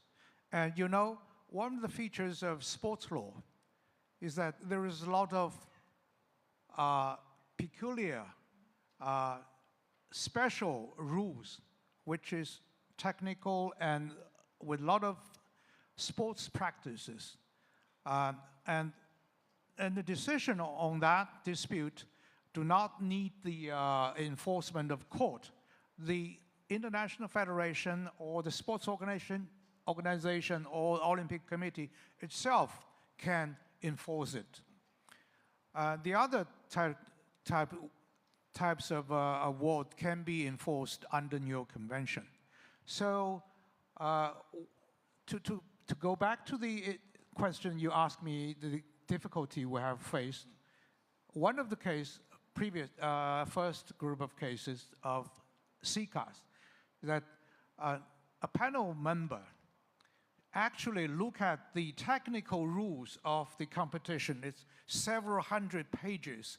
He tried to determine the dispute like he is the referees.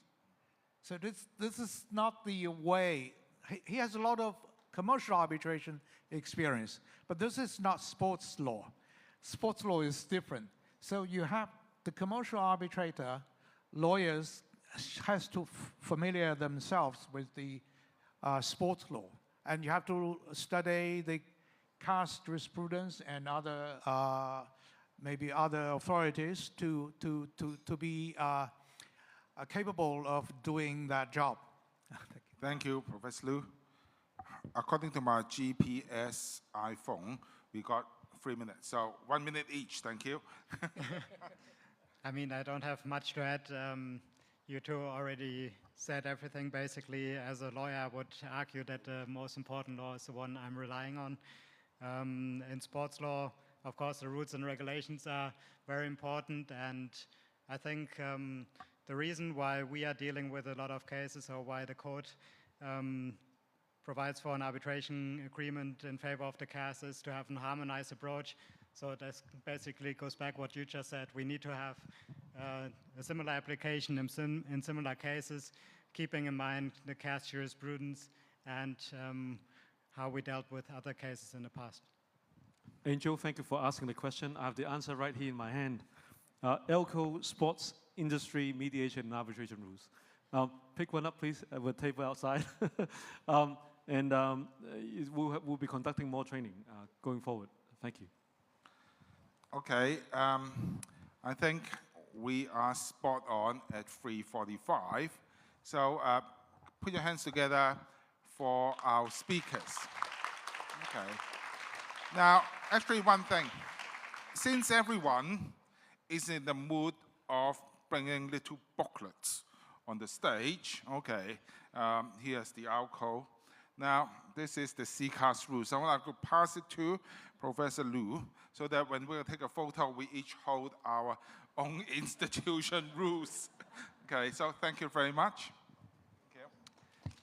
Thank you very much for the insightful discussion. Your perspectives on sport disputes and their resolution mechanisms have been truly enlightening. Please join me in welcoming Vice President Mr. O'Reilly last year to present souvenirs to our panelists as a symbol of our appreciation.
Thank you, everyone. That brings us to the conclusion of session 3.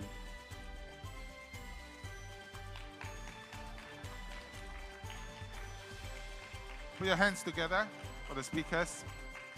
As a moderator, I always have the last word, okay? I think in sports disputes, it's fast, cost-effective, and efficient. I think that's the three words we have heard throughout today. So thank you very much.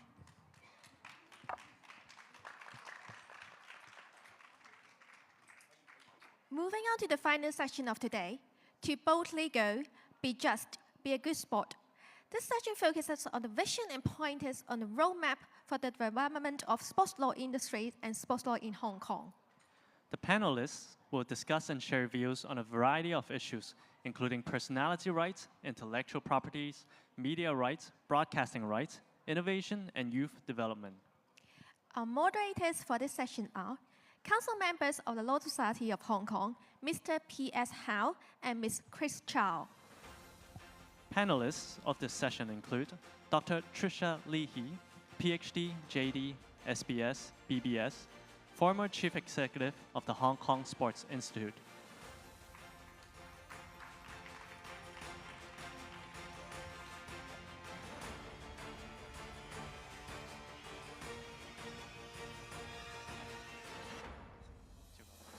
Dr. Lobo Louis Hong Tak, MH, Senior Lecturer of the Department of Health and Physical Education of the Education University of Hong Kong. Dr. Qiao Yijuan, Head of the Theoretical Research Department, China Commission of Arbitration for Sport, who will be joining us online. Dr. Thomas So, JP, Chairman of EBRAM International Online Dispute Resolution Center.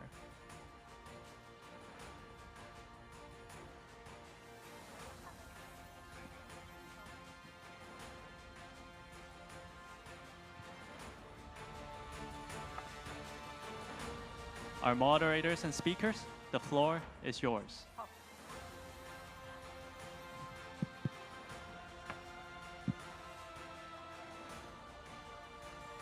Thank you. Good afternoon, ladies and gentlemen. My name is Chris. I'm the council member of the Law Society of Hong Kong.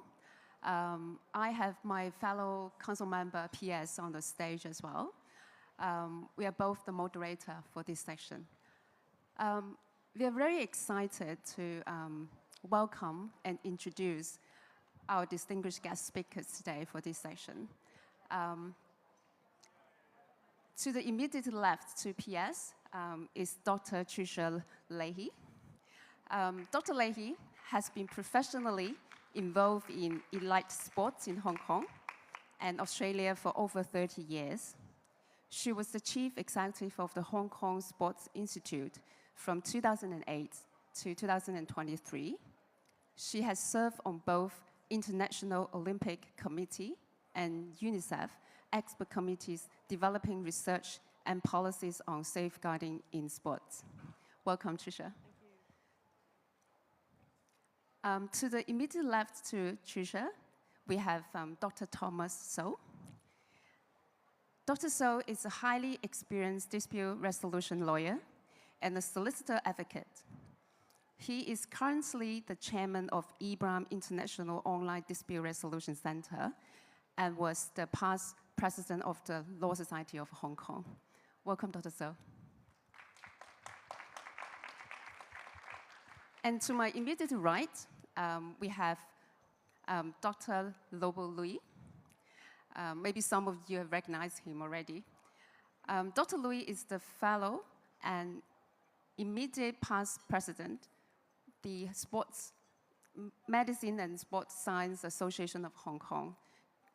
Dr. Louis is the senior lecturer, Department of Health and Physical Education in Education University of Hong Kong. He served in the Elite Sport Committee, Home Affairs Bureau for 6 years, and is currently the member of the Sports Commission, Culture, Sports, and Tourism Bureau of Hong Kong. Welcome, Dr. Louis.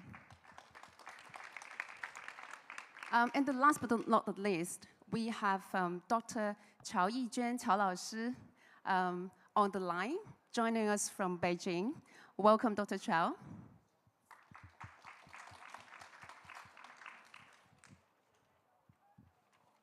Without further ado, just let me kick off our chat by asking Dr. Louis the first question. Dr. Lui, concurrently with the growing demand of Hong Kong as an international sports venue, in your view, what kind of policy and strategies should Hong Kong develop to commercialize the sports market? Wow, thanks for a very tough question. In terms of policy and strategy and sport market, there's a lot to do, of course. So our section is sport and we be sport, and this is a very good opportunity to meet all the legal people and the sports stakeholders together and to work together and in order to establish a better policy as a whole. I would say the policy, sport policy in Hong Kong that was developed in early 80s, around 50 years time. And at the very beginning, like before the Hong Kong Sport Institute, we do have the Jubilee Sports Center, and that was established in 1992, I think, at that time. So in the past 40, 50 years, we formalized have the sport policy, and then until now, if you go to the CSTB website, the Culture and Sports and Tourism Bureau website, they do have, they list out a lot of things to do. That's the policy, and they have vision and mission, including like the sport for all policy and major sport, as well as the elite sports. But then a couple of years ago, the government introduced two more policies, like the sports professionalization as well as the sport industry. So we are too many things to do at one time, I would say. But in mainland, they're very clear that they have two legs policy. One, sports for all, exercise for all, and to obtain the gold medal, elite sports. They have very clear policy on the two roles. So if you ask me what kind of policy and strategy that we can do, I would say if we have to look at the whole sport development model in Hong Kong. So at the top of the pyramid, like the Trisha used to take care of the Sport Institute, is the elite sport. So like Vivian, Carlong, so on, they achieve the high levels competitive sport to obtain the medals for Hong Kong. This is a very small group of people. That's called the top of pyramid. Like on the middle of the pyramid, I would say the community sport. Like all the people around the town, and they play badminton, or one will play tennis, or CM play soccer. That kind of community level. So we do have a policy to govern that kind of community sport development. And then at the grassroots, of course, the youth sport as well as the school sport. So each level, they have different policy, different strategy, and in order to achieve their own market. Like in the community level, I would say, like in this morning, and the speaker just sharing the success of the Standard Chartered Hong Kong Marathon. So that kind of sport is like the participant really taking part in sport as a runner. But on the other hand, if you go to the Kai Tak Sport Park in the coming the end of March to watch the Hong Kong Sevens, the Rugby Seven, you serve as a spectator, right? You just watch the game. So there are two different strategies to tackle the sport market in terms of the management and administration. To me, I would say that for the next year, if possible, if the government support, we can push the Standard Chartered Hong Marathon from currently 74,000 runners, including 15,000 overseas, most of them from mainland. Is it possible to make it 100,000? Wow. Right? This is a mega event. So if you ask me policy and strategy, I don't have an exact answer, but I would like to throw the ball that everyone in the sector as a whole, stakeholders among different NSA, different sport-related and professional, everyone could contribute in order to make the best strategy and policy as a whole. Yes, thank you. With your almost a decade of advisory experience to the Hong Kong government in sports, can you, for the benefit of the audience here, introduce the role of the different governmental and quasi-governmental bodies in fostering sport development in Hong Kong? I would say if you look at the whole sport policy of development in Hong Kong, we have government and non-government setting. And within the non-government setting, we have the SFOC, the Sport Federation and Olympic Committee of Hong Kong, China. Under that, there are among 80 NSA, we call it the National Sports Association, like football and badminton, lacrosse, and so on. And then apart from that, we do have the funding from, used to be get the funding from the Social Welfare Department. That's called youth sport. But currently it is under the LCSD, the government and school sport program. So apart from that, we do have like the YMCA, they do offer the sport programs like the Hong Kong Playground Association and the Boys and Girls Clubs Association. Those are, they call the NGO. They always provide the grassroots and exercise sport program. But on the other hand, currently the government provide the funding for elite sport, community sport, as well as the major sport. Apart from that, we can classify as an individual sport as well as the team sport. So in 5-6 years ago, the government, at that time, that was not the CSTB, but HAB, Home Affairs Bureau, and they provide extra funding to the team sport. So because like it is very difficult if you are looking at the current scoring system in order to be the elite sport to be included in the Hong Kong Sport Institute is rather difficult because you need to obtain a higher ranking or even the top 3 or top 8 ranking in the Asian Games or Olympic Games. But then the team sport, it appears they are doing quite well. So in terms of government and non-government setting, I think there's a lot to do. But unfortunately, we have a budget cut, right? The government, we have the financially. So I don't think how to adjust that. So from the sports stakeholders for the NSAs, they will ask for the sponsors. And where do the monies come from? The market. But how to manipulate the market? It really depends on the capability of each NSA. Because as Duncan mentioned this morning, squash did a very great job in managing the so-called the major sport event on squash, but not all. So if you look at all the major sports to be held in Hong Kong is around 20 only. But of course, we can make it more in order to attract more money to come over. I think definitely it can be doing. Talking about elite sports, I think it's appropriate time to ask the question to Dr. Lee. Dr. Lee, you have been serving as the Chief Executive of the Hong Kong Sports Institute for total 15 years, from 2008 to 2023, successfully nurturing generations of elite and young athletes in Hong Kong in the process. I just want to state one objective fact for the benefits of the audience to highlight the significance of your achievements. Before the 2024 Paris Olympics, in the entire history of Hong Kong sports history, Hong Kong has obtained a total of 9 medals from the Olympic Summer Games. 1 medals, gold medals in 1996, and then the second medals in 2004 from the table tennis double team. The rest of them, the 7 of them were obtained during your tenure. 2012, Lei Wei-si, bronze medal in London, and then Tokyo. Yeah. I would be bold enough to attribute the 4 medals obtained in Paris to you as well, as they were trained under your watch.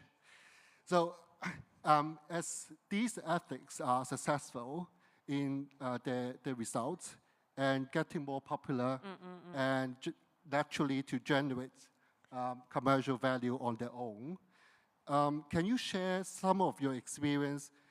What should these athletes or their advisors take notes of when they are negotiating commercial contracts? Thank you. Thank you so much, P.S. It's an interesting question. So let me set the context a little bit.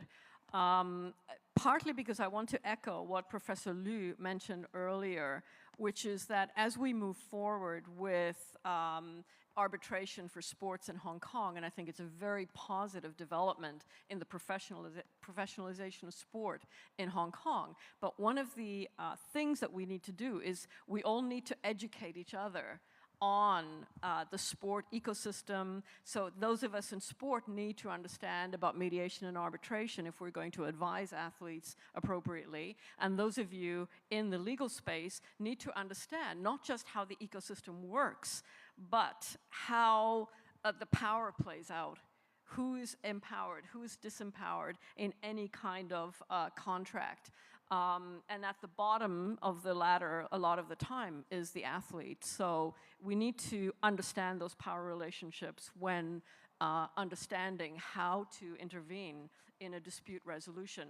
Now, back to your question, PS, in terms of the commercial contracts with athletes. Now, as we mentioned, this is very few athletes right at the top, contracting with external sponsors, and they're effectively the same as any other commercial contract that they engage in. And there are things that they need to watch out for. But before they get to that level, all athletes are contracted. So similar to what the esports people mentioned, they are contracted as independent contractors, first to the Hong Kong Sports Institute so that they can receive government funding. So this constrains and provides opportunities for them. So it means they're required to show up for training, they're required to represent at certain competitions, they are required to participate in certain marketing activities for sport, they are required to adhere to a code of conduct, which includes fulfilling all their anti-doping requirements as required by the Olympic Committee, and there are different codes of behavior in terms of the image that is expected of athletes. So that's one set of contracts that the athletes are engaged in. All athletes at the Institute will have those regardless of age. Then they may be contracted to their National Sports Association because they're the ones responsible for selection, sending athletes to some of the international events. And then they may be contracted to the Sports Federation and Olympic Committee when it comes to the Olympic Games and the Asian Games, and that again provides opportunities and constraints about what they can and cannot do. So to this point, up to now, it is primarily internal dispute resolution mechanisms that are being used when a dispute arises, and ordinarily these disputes will be around access to resources, perceptions of unfairness, selection issues, access to competition, and some discipline and behavioral issues. Now, when it comes to the commercial contracts, this is another layer of complexity that athletes need to be advised about, because they not only have to take care of their image, so fair use of their image, their intellectual property, but also they have to make sure that the organization that they are contracting with aligns with the values of the other contracts that they have with the Sports Institute, with the national governing body, with the Olympic Committee. And so none of those can, if you like, be in conflict. So it's a very complicated set of things that the athletes need to think about. Now, generally, athletes at the top will have their own managers who are advising them. Now, I don't know if they have legal advice, but they certainly should in terms of the deep clauses of the contract, things that they may not be aware of. But from the point of view of the non-legal parts of the contract, insofar as they are Hong Kong SI athletes, they will be advised on whether or not this breaches rules or whether it's in conflict with the NSA, in conflict with the Hong Kong SI. It might take too much time of their training, their image is not protected enough. All of those basic commercial things the Institute will advise them on. But in terms of, is there an arbitration clause? How does that arbitration clause work? Will they be empowered to activate that clause if they need to? That kind of legal advice is where we have to depend on everybody here to be able to provide this kind of input into the athletes so that their careers can continue on smoothly. Thank you, Dr. Lee. I want to ask the same question to our legal expert here. Dr. So, as a very experienced litigator and solicitor advocate in Hong Kong, Is there anything you can share with us on when we are advising on sports-related contracts?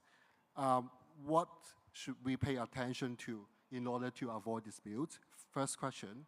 Or the second question is, if disputes are indeed inevitable, how to ensure that these disputes would be resolved efficiently?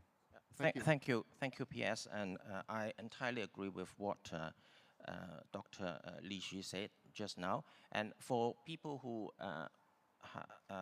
also came to EBRAM session yesterday afternoon, I believe Duncan Chiu also commented on the way to resolve sport-related dispute. Now, first of all, when we talk about sport-related contracts, it can vary from games contract, a games dispute, to purely commercial dispute, because you could have a games-related dispute. For example, people objecting to a certain outcome in a competition, and hence you need to have an adjudication to decide on that dispute.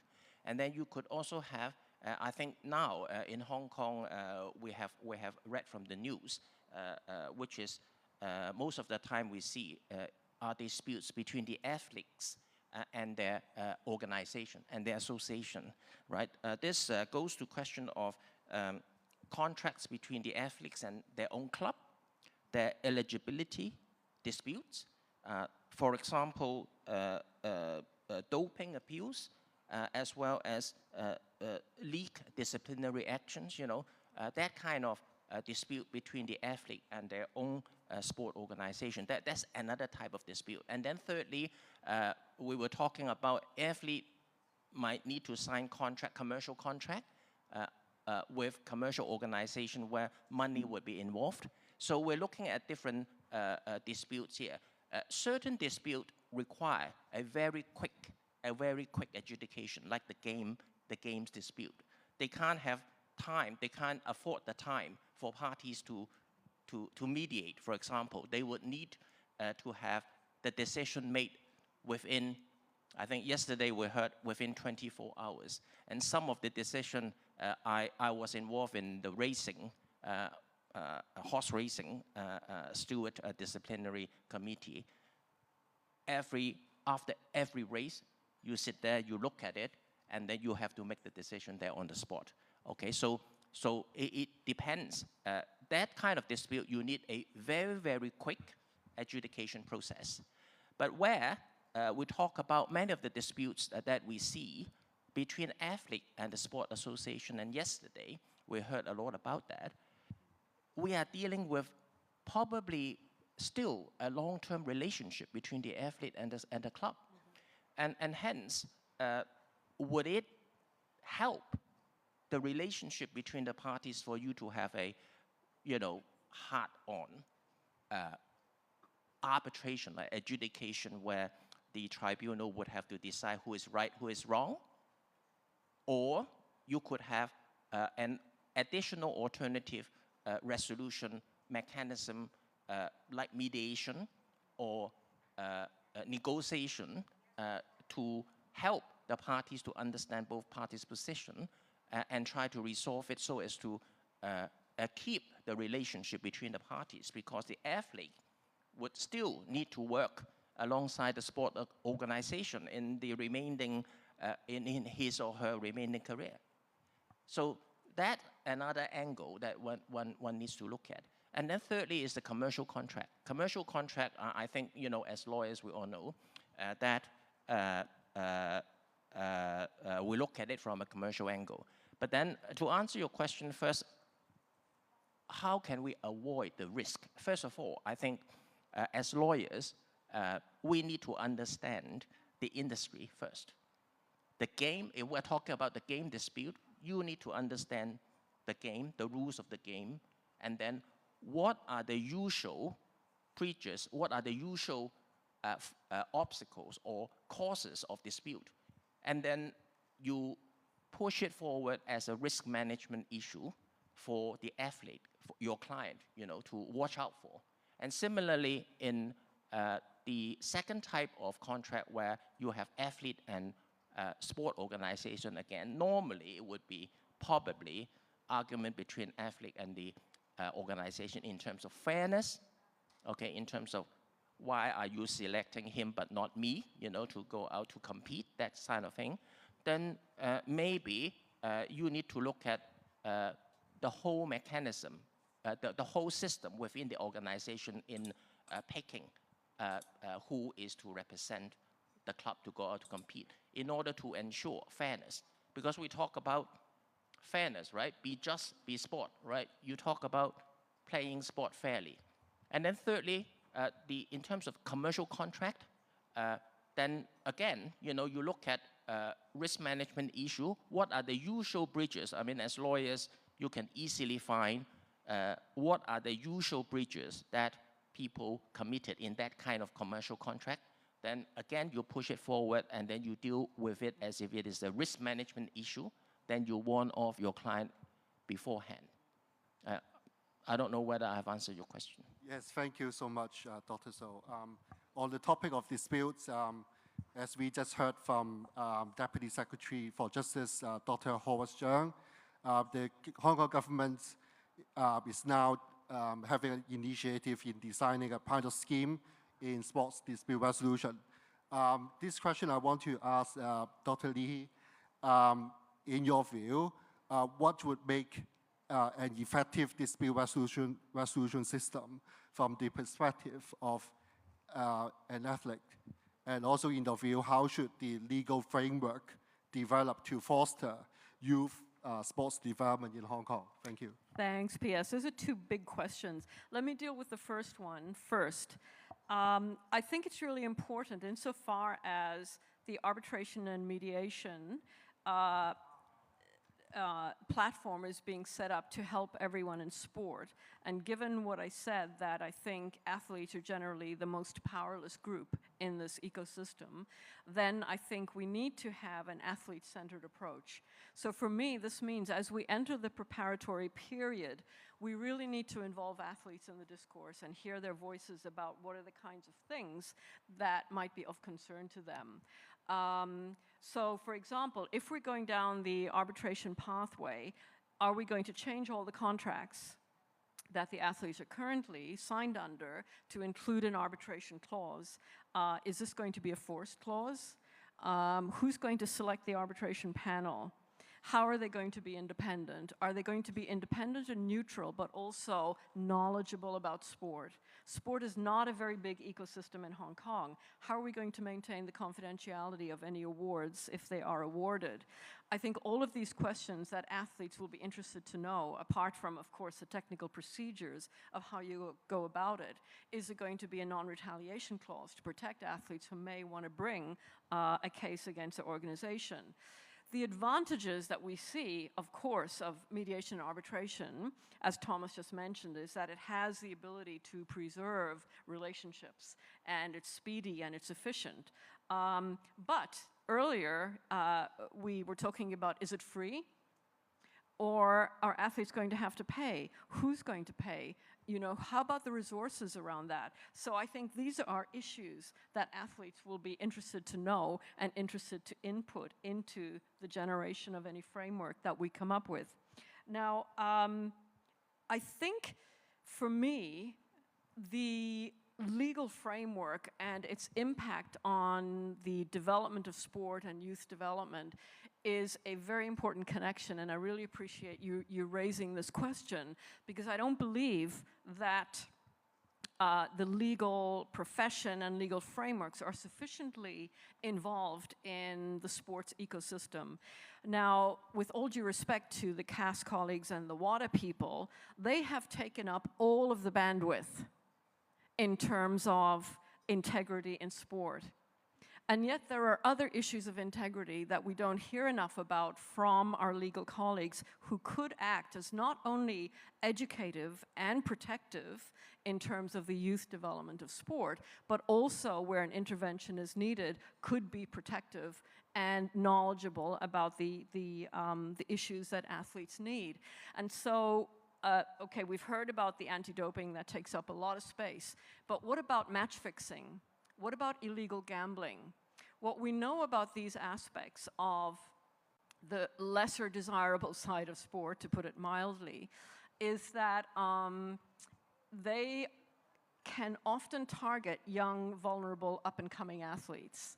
And they are backed by, of course, organized crime. So for those working in the integrity space in terms of illegal gambling and match fixing, there's a big concern there that we're doing insufficient protective work for young people in sport. And this is a risk going forward, especially where you have young athletes, they're traveling around the world, and the match fixing and illegal gambling is not an issue that you see very much at the top end because it's too visible. Where we are seeing it is at the lower end where it's less visible and people are making a lot of money out of it in less regulated jurisdictions. So that's one area where I think the legal framework and the legal profession in terms of the possible educative and protective functioning for young people and the development of sport can move ahead. Now, having said that, let me say, sport is a fantastic platform for the development of everything that is positive about young people.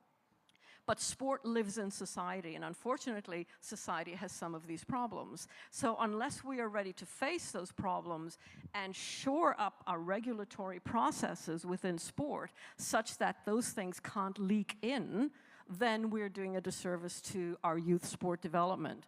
Another area of integrity that I would like to point out is the issue of safeguarding of young people in sport. Now, when we talk about safeguarding, we're talking about the protection of young people from physical abuse, from sexual abuse, from psychological abuse. And again, sport is not the problem, society is the problem. And these are problems of society that sport, if it is insufficiently regulated, opens itself up. And so now I would like to see the legal framework and our legal friends be more helpful in terms of assisting the governing bodies, assisting the organizations to ensure that their regulatory processes cover the other aspects of integrity and not just anti-doping. I would like them to see, them be proactively involved in the education of young people and in the setting of the regulations in the organizations such that we minimize the risk of non-accidental harm coming into young people. And this, I think, is how we move forward. So I'm really happy to see this open discussion, and especially in the context of a new platform of arbitration and mediation, because now we can open up this dialogue and really have a look at where are the areas that we need to do better on, and I think these are some of the areas. Thank you so much. I can't agree more. I mean, the design of a legal framework, I think it's really crucial for have a healthy and long-lasting development of an industry. I just want to pick up the arbitration point and would like to have a question for Dr. Chow. Before I ask the question, I just want to highlight a couple of Dr. Chow's experience. Dr. Chow now is holding a doctorate in international law, specializing in international sports arbitration. She has been an associate professor in law school, Hunan Normal University. And currently, she's the head of theoretical research department at CCAS. Her responsibilities are twofold. First, monitoring the jurisprudence of CAS and analyze relevant decisions to provide guidance for similar cases before the CCAS. And second, the key part of her work is developing a comprehensive review of CCAS cases to identify common legal challenges faced by sports organizations. And by understanding this risk to self-regulation, CCAS aim to enhance governance and promote a more robust sports system in China. When it comes to China, Dr. Chow, I understand that your department has been studying the future development of sport arbitration for a long time. Can you share with us your observations of sport arbitration in other jurisdictions and, of course, China as well? and your views on where the sports arbitration in China is going to. Thank you. Okay, thanks, Chris. And as far as we research, so for the arbitration of the sports, like CAS, as we mentioned before, is set a global model invested in Switzerland and serve as a primary forum for the international sports disputes. And actually, it could be divided into two categories at the mainstream models for resolving sports disputes at the domestic level. And the first way is the so many national established specialized sports arbitration, like UK. It established the sports revolution. It's an independent and sports revolution, and like European jurisdiction and a senior jurisdiction, French, German, like Australia and New Zealand, even the Canada, and they established the specialized sports arbitration. Well, it is very interesting to see that there is also a US model. So for the USA, last year, as far as I know, they established a new independent sports revolution, new era ADR. It only accepted the Olympic Games disputes, such as selection eligibility. And before the new era ADR established, US, the AAA, the American Arbitration Association, provide a specialized panel for sports.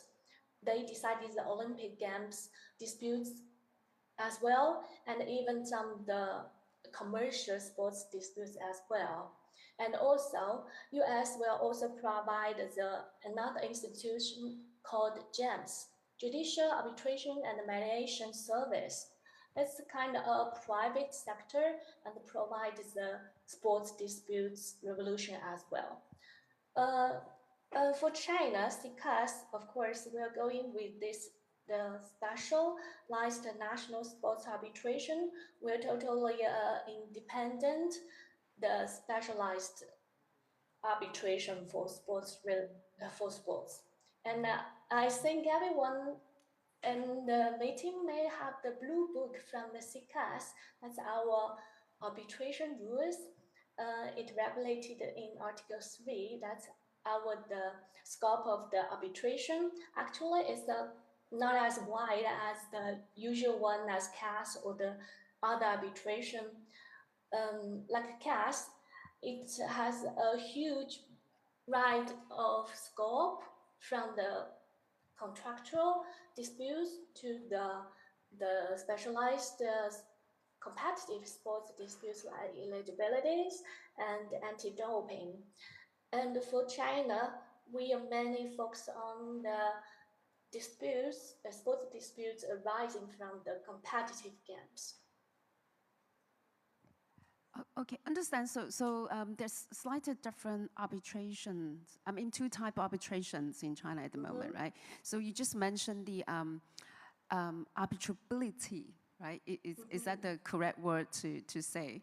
I mean, in your view, what should be the role of, say, for example, commercial arbitration for the sport disputes? I mean, how would that contribute to the industry as a whole? Because as you mentioned, there are actually a lot of dispute around sports. It's by nature of a commercial contract. Yeah. Can you share your view on that? That's really a good question. And actually, we discussed this question before the CAS established. So as I mentioned above, the other jurisdictions, sports arbitration, always have a wide range of scope. But for some part, it would compete with the other commercial arbitration institutions with sports-related commercial cases like sponsorship, image right, rising from the contracts. So this is the same situation in China. So mainland China, CICAS, we had not as a wide scope as others. Actually, only for deciding the sports disputes, with CICAS now, functions as a leading mechanism for resolving the competitive sports disputes. Then otherwise, for some of the commercial or the label or the disputes that will be accepted by other institutions. This is because and due to our regulations according to the sports law. Well, it was so surprised to see that after its establishment of CICAS, some special panel has been formed under the commercial arbitration in mainland China, focusing on the commercial sports disputes resolution. And in this aspect, we would say that commercial arbitration could be a complementary mechanism. However, you know, the sports is an international activity. Usually, it attached with a lot of the foreign elements. I think from this angle, commercial arbitration could be also the preferred choice for the applicants or the parties. Thank you. Yes, we would just mention that sport industry is actually developing very quickly. And as in the previous section, say for example, the e-sport people talking about AI, how AI impact the whole industry. I'm just wondering, I mean, online arbitration and other ADR, I mean, alternative dispute resolution like mediation is actually up and coming in the dispute resolution world across the world. Will CICAS consider exploring that kind of tech solution or initiative in future? Yeah, indeed, ADR and AI arbitration reflect the evolving global trends in arbitration. Actually, CICAS, we already have a mediation rules have been formulated and currently in the consultation stage and awaiting release. And for our arbitration practice, until last month, we concluded 6 cases by mediation. Yes. Concerning to the online arbitration, it is worthy to see that the new era ADR, it's a totally online and fully digital dispute resolution system, and aiming to reduce the cost and speed up the case resolution. So for CICAS aspects, we already have some experiences. Nearly half of the case we hold online hearing now. And we also provide the application, submission, document sharing, and management system by using of various of AI tools. Of course, we are always trying to involve in the mix of the tech and the arbitration. As you see the impact of the DeepSeek, I believe we will unlock the more way to the AI-powered sports arbitration in China mainland as well. Thank you. Thank you, Dr. Chow. About law tech and online dispute resolution, we also have a right person to ask this question to. Dr. So, you are now the chairman of EBRAM, which has been very supportive of sports development in Hong Kong with the EBRAM state-of-the-art technology infrastructure. Can you briefly introduce to us what kind of technological services of EBRAM can provide in sports dispute resolution and major sports event? Thank you. Thank you. EBRAM is actually a law tech service provider. We provide an online dispute resolution platform, including arbitration and mediation, by using law tech to drive it. Targeting sport dispute, Ronald Shum, you know, the moderator in the last section was our vice chairman. He was actually one of the members who helped draft the CICAS rules. And so sport dispute obviously is on the radar screen. And in fact, when we look at the development and the trend of using technology to help resolve dispute over the past few years, we are quite determined, and I think everybody agrees that the trend will continue, and that the use of technology will become probably more a norm than an exception.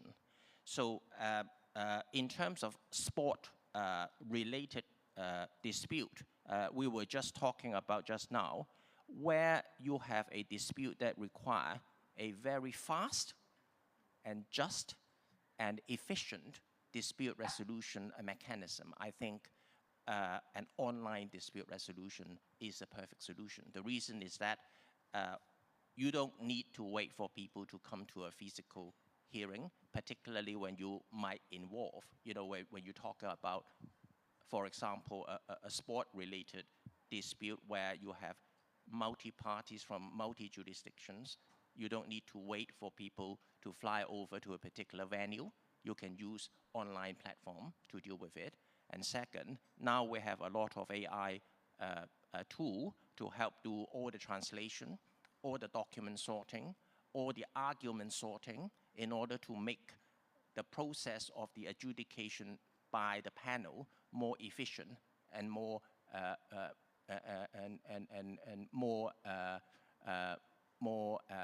efficient and can be delivered in a timely manner, because we have heard that time is of the essence. So yes, I think like many other ODR service provider, our organization eBram is there and can provide that kind of services to sport-related dispute. I actually forgot to mention that the live transcription service appearing on the screen is actually provided by eBram.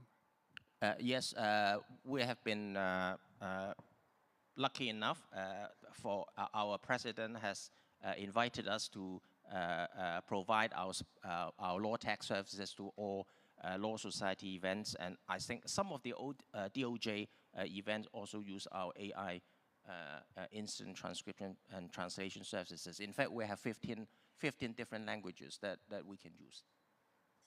Thank you. Actually, I feel a little bit stressed because as a lawyer, right, we need to pick up the industry, the knowledge of the industry, but also need to pick up technology, right? They're both very challenging. I actually got a question requested by one of the guests today, asking me to ask the question to Dr. Louis. Let me read out the questions. With the growing demand of Hong Kong as an international sports venue, what kind of, sorry, I read the wrong questions. Sorry. Dr. Lee, we know you are a member of the Hong Kong Sports Commission with, which oversees the works of major sports event committee. And there are a record high of major international sports events supported by the MMARC system in the recent years, as mentioned by some of the guest speaker earlier today as well. With this even growing demand of major sports events to take place in Hong Kong, from your experience, what should an applicant take note in particular when they are applying for the major sport event in Hong Kong? Wow, it seems that question is a kind of a dissertation for my PhD student. But I think, and so that's why I need to take it down. We are talking about software and hardware, right? Hardware. So I think the sports hardware is a real problem. Until, fortunately, we have the Kai Tak Sport Park coming in March 1st. And as far as I know, I think your law society organize annual sport event, right? Every year, competition. Is it difficult to find a venue to host all the lawyers members? Very difficult, as Walton said. So I think the venue selection, which is the major problem at this moment. And fortunately, we do have the Kai Tak Sport Park open, which occupy 20 acres of land. And the size is 1.5 times larger than Victoria Park. So I would urge your law society will organize a lot of sports event over there, and talk to Mr. Tan, the chief executive. I think he will welcome your society to organize sports event over there. But back to your question, that I think apart from the venue selection, a lot of the regulation and rules for the applicant to apply for the major sport to be held in Hong Kong, like to obtain the permits and safety standards and maybe like the public liability issue like that. And other than that, I think they should better to tie up with a local partnership, like the different NSAs. But then the CSTB, the major sports committee, they open to allow non-NSA and agents or organizers to submit application to host the major sports in Hong Kong. So I think the government or maybe the SFOC could help the Sport Commission to gatekeep all the standards has to be reached at proper level. And other things like the logistic arrangement and as well as the sustainability and a goal, because the IOC, the International Olympic Committee, they signed an agreement together with the sustainable development goal.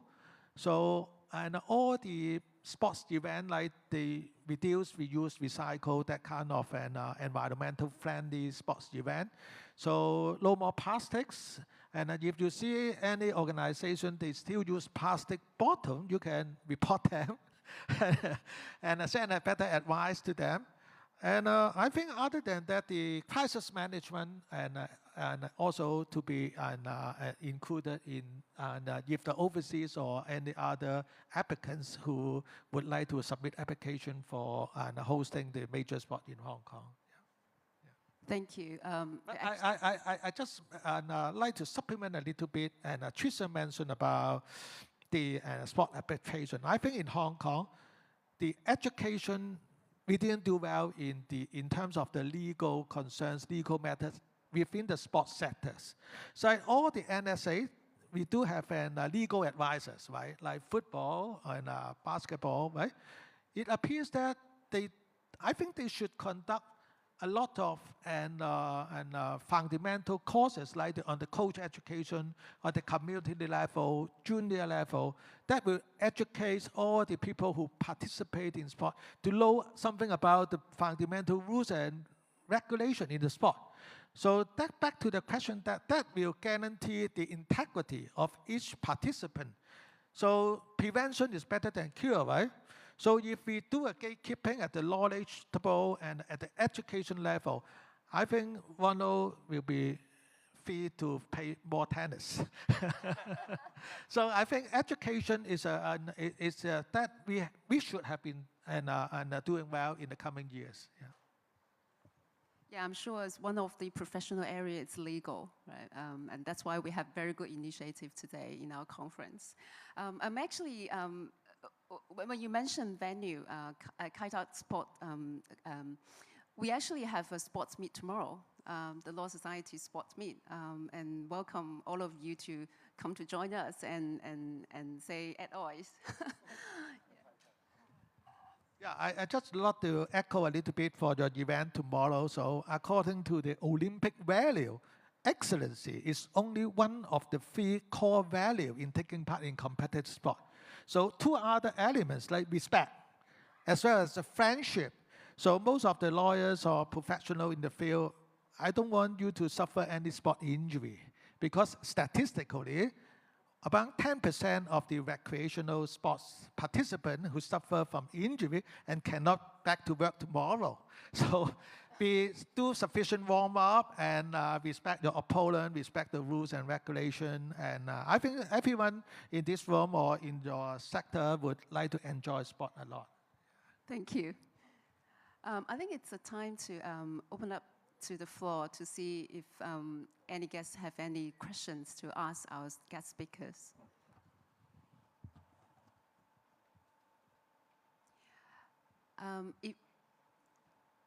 If not, I think we're actually running out of time. Can I actually ask a follow-up question? Sure. If there's no question from the floor. Can I ask this question to Dr. Louis? We have in the earlier section heard from the Duncan Chiu, Mr. Duncan Chiu, who is sitting as a member in the M event committee. who said he abstained from the Messi event due to the fact that it was a pure commercial game. So what's your view on that? I would say just like if you buy a pair of running shoes, there's no one size fit all. And I think each individual sport, they have their uniqueness, like individual and the team sports, they have different and historical background and stuff like that. So I think that should work together.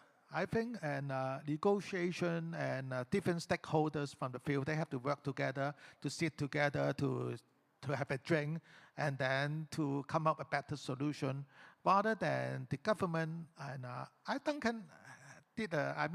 he say a very good word.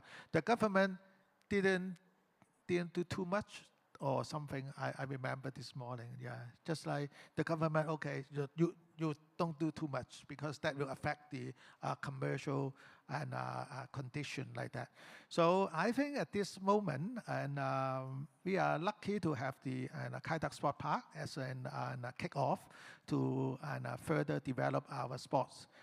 I think education, apart from that, in the school sports, we still have a lot of room to promote. At the we have 500,000 school students together with the parents. That's a big market, right? So, we are talking about elite sport. The market is comparatively is rather small, but if we have a general sport industry to promote the community sports, sports for all, and sports for health, as well as the school sports, I think that will help the sport industry grow significantly. I think so. Now, 1 hour of time. Okay, let's put our hands together for our distinguished guest speakers. Thank you so much. Thank you to all our speakers and moderators for the valuable perspectives. This session has provided a comprehensive view of the future opportunities and challenges in the sports industry and sports law. We now invite President Mr. Roland Tong to present souvenirs to the panelists.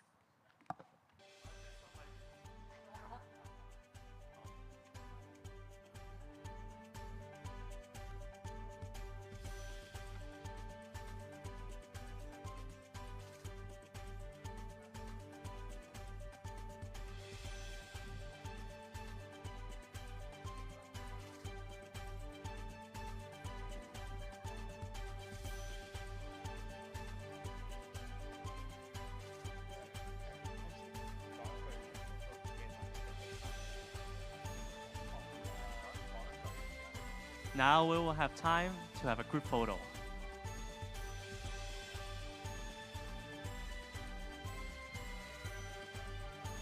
Thank you, Mr. Tong, and all the panelists. Last but not least, we're honored to invite Mr. Ronald Sum, arbitrator of the Court of Arbitration for Sport, arbitrator of the China Commission of Arbitration for Sport, council member of the Law Society of Hong Kong, as well as chairman of organizing committee of the sports law mega event, to give his closing speech. Mr. Sum, please.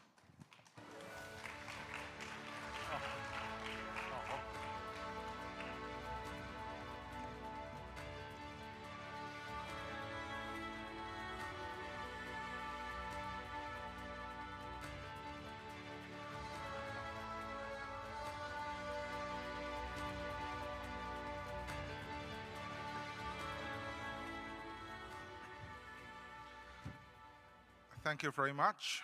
I'm Ronald Sum. I think you have heard enough of me for today. I am the chairman of the organizing committee for this wonderful 2025 Sports Law Mega event. Now, as a matter of fact, I was drafting this speech because our past president, Melissa Peng, who happens to be also the chair lady of Agency for Volunteer Services, she has suddenly fallen ill. I mean, I've known Melissa for over 30 years, and she's really sick, otherwise she would have come. You may have actually seen Melissa in the Standard Chartered video, because she was always the one holding the horn at the beginning of the race. But anyway, I'm not going to stand between you and dinner, so I shall try to keep my closing speech short. Now, I'm deeply honored to deliver these closing remarks at this wonderful and momentous event. Now, throughout today, we have explored the dynamic interface of sports and law under our theme, Be Just, Be a Good Sport. I want to take this opportunity to actually thank Hyun Wong, who one day, out of the blue, suddenly came up with this theme. We have witnessed enlightening discussions that reflect the vibrant growth of the sports industry and the crucial role law plays within it. From common sports and sports-related industries to the emerging legal landscape of esports, from deal-making to dispute resolution and ESG in the sports industry. Each topic has sparked meaningful dialogue and unveiled new perspectives on the symbiotic relationship between sports and law. The success of the Sports Law Conference represents more than just a gathering of minds. It symbolizes a significant step forward in fostering collaboration between the sports industry and legal profession. I trust that each of you has gained valuable insights that will contribute to the continuous development of sports law and the industry as a whole. Now, I would like to express my heartfelt gratitude to all our guests, speakers, moderators, and participants. Your enthusiasm and expertise have been the driving force behind the success of this conference. I'm confident that the connections forged and knowledge shared today will contribute significantly to the advancements of sports law in Hong Kong and beyond. Now, as we conclude today's wonderful event, I'm excited to remind you that this is just the beginning of our sports law mega event. Obviously, mega doesn't mean we have just one event. We have an exciting lineup of activities, including the 15th Recreation and Sports Night. As you can see from President Roden, don't know why he's wearing a tux at the moment. And the 9th Guangdong, Hong Kong, Macau Lawyers Sports Meet. I assure you that you will find very different experience in these two events and meet some more wonderful people there. The path before us holds tremendous promises. Together, we can build a strong foundation for sports law, ensuring that the principles of fairness and justice remain at the heart of sporting excellence. May the spirit of collaboration and innovation that we have witnessed today continue to guide our shared mission in advancing our laws. Now, I will use an old saying to represent the Hong Kong sporting industries and the stakeholders. The old saying goes, if you want to run fast, you run alone. If you want to run far, we, all of the Hong Kong stakeholders in sports, will come together and run very far. So thank you once again for your participations. For those who have registered for the Recreation and Sports Night tonight, once again look at our President's dress code. Okay, I shall keep you here. I shall not keep you here for any longer to give you more time to prepare for tonight's wonderful event. Thank you very much for coming.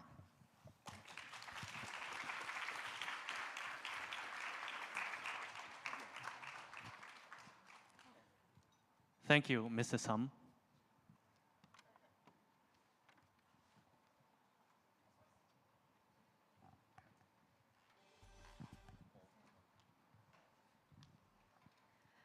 With this closing speech, the Sports Law Conference has officially concluded.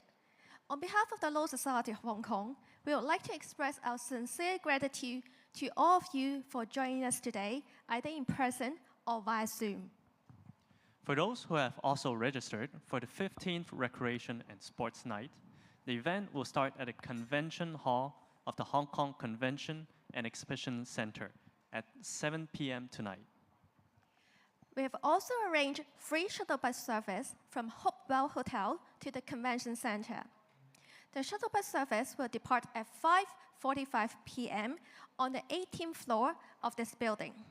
If you have any inquiries, please feel free to reach out to our colleagues. We look forward to seeing you in the upcoming sports law mega events and in the future activities of the Law Society of Hong Kong. Thank you. you.